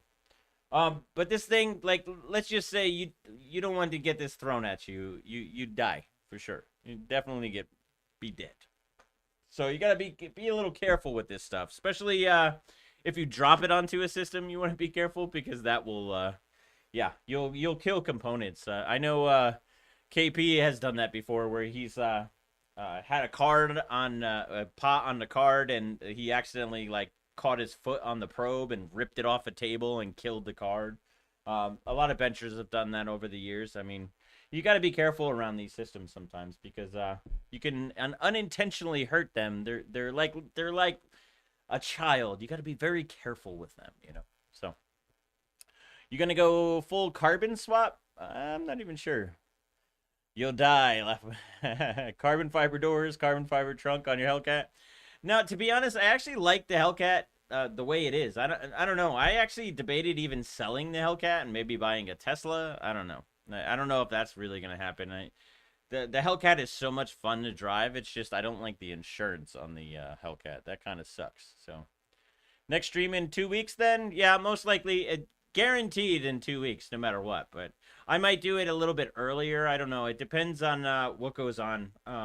We do have catch-all streams over on the other streaming place. So someone was telling me today that there might be something where I can stream on both. So I don't know. I'm not sure how that's gonna work, but over on the other streaming platform, we do a lot of catch-all streams. So they're kind of like they're not as planned and kind of structured like this, but they're very similar. So I highly recommend you check those out because we'll do those a couple times a week. So if you're into streams, check that out for a little bit, or just wait for the YouTube streams. The YouTube streams are fun too. So yeah, OC a Tesla. Yes, that's what kind of why I wanted to do it. I was thinking about I don't know if you guys are interested. I'm interested in trying to rip it apart and overclock the Tesla. So that would be interesting. So that's might do in the future. I don't know. Seems like GPUs and even CPUs are power creeping. Tater Tot sponsor. The stream is brought to you. Insert here. Tater Tots use coded bearded. Jason, I like your style, broski. I need some stuff. You gotta join his Patreon so he can afford it. Isn't that the truth? Yeah, we don't really make much money on this channel yet, so yeah, Patreon helps out a lot though. What we're gonna be doing is changing it up though. We're gonna be doing so YouTube has this basically when you join through YouTube, where you join kind of like a membership, instead of going through Patreon and being able to do that, you're going to be able to do that through YouTube. And that will be actually really helpful for me because trying to get you guys over to other platforms is kind of a pain. Not many people want to do it. So having them integrated with all these other platforms is kind of the approach that I want to go. So I don't want to force you guys to do Patreon. I'd rather you guys have it in YouTube. So we're going to be growing quickly. We're going to be doing a lot of stuff. And the future's looking good here at the Slack Factory. So, yeah, Slackers, this was a great stream. I'm super stoked that you guys came and hung out with me, and we're going to be doing a bunch of these in the future. So, look forward to the next one, probably in about a week and a half to 2 weeks. I haven't decided on the full schedule yet, so, but make sure you like and subscribe because then you'll find it. And make sure you hit the bell, too, because I've noticed a lot of people complain about not getting notifications, and that bell, make sure you have the bell set properly so that way when you know that I'm going to be streaming, you can go over there. And then you can also follow me on Twitch. I'm very active on Twitch too, or not Twitch, Twitter. Anytime that I'm going to do a stream, I'm always on Twitter notifying stuff. So follow me on Twitter either way. I'm pretty active over there. I'll put pictures up and just talking and stuff like that. So yeah, one head nod for if another platform is Twitch. Well, one. Yes. No. So, yeah, the reason why I've done it over there was to try to get the confidence back. Sometimes when you don't do this a lot, it can be a little bit difficult to jump back into it. I was actually talking to Steve from Gamers Nexus, and he's like, yeah, I'm a little rusty and all. And then that was one of the reasons why I went over to that platform was there's a little bit less viewers, and it was a little bit easier to get the confidence back to be able to do streams like this because this doing streams takes a lot out of you, so it can be very difficult, and especially if you haven't done it in a while. So, but yeah, we're never gonna have to do that again because we're gonna be doing this all the time, Slackers. So yeah, pretty awesome. It says unless the Elon deal goes through, I'll never. Awesome, man. Well, that's about it. We had an awesome stream today. I was originally only going to do 2 hours, but we ended up doing 3 hours, and that's because we actually were able to bench full pot, which actually was taking me by surprise. I didn't think we were going to get to that stage. I thought the chip was just going to be one of those that just wasn't going to be there. So, I don't know. Maybe on the next stream, we'll try to take it again. I don't know. Well, I think I'm gonna end up probably doing some more of this on the other platform for a little bit, just to kind of get everything going, and then maybe once we get everything going, we'll do something here on YouTube again, where maybe I don't know, maybe we can go for a record or something. It really depends on how the chip actually works when it's really cold. So I think maybe we have to do a little bit of tweaking on some voltages to get it to work. I don't know. We gotta make sure it's clean right now. So I'm after basically when I shut down the stream in a little bit, I'm gonna go through and clean out the board, use the red spray, make sure there's nothing there. But yeah, Slackers, it was great. I'm so stoked to be back and to hanging out with you, Slackers. So yeah, make sure you follow because we got a lot of stuff going on now. Remember, I'm a FTC full-time creator for now. So yeah, it's gonna get interesting, and we got a lot of projects in the pipeline and a lot of videos. We got 2 videos this week, so be prepped. In the next couple days, you're gonna have 1 video, and then probably for the weekend, we're gonna have another video. And I'm thinking maybe even a third. It depends. I gotta get some stuff done on the Hellcat. I gotta do an oil change on the Hellcat, so. I was just thinking about that today, so I think that might be a video for next week or something, but I need to get it done because I always get nervous when you don't change the oil, so. But all right, Slacker, you guys are awesome, and I'm going to miss you until your next stream, so make sure you like, subscribe, follow me, and yeah, check me out on all platforms because, I don't know, I just want to see all of you over there because I miss your faces when we're not streaming. So, all right, Slackers, I think that's it for today. It was a wonderful stream, and you guys just gave me so much luck today, and I don't know. I just love all you Slackers, so. But I think that's all for today, so yeah, Slacker out. I'll see you guys next time.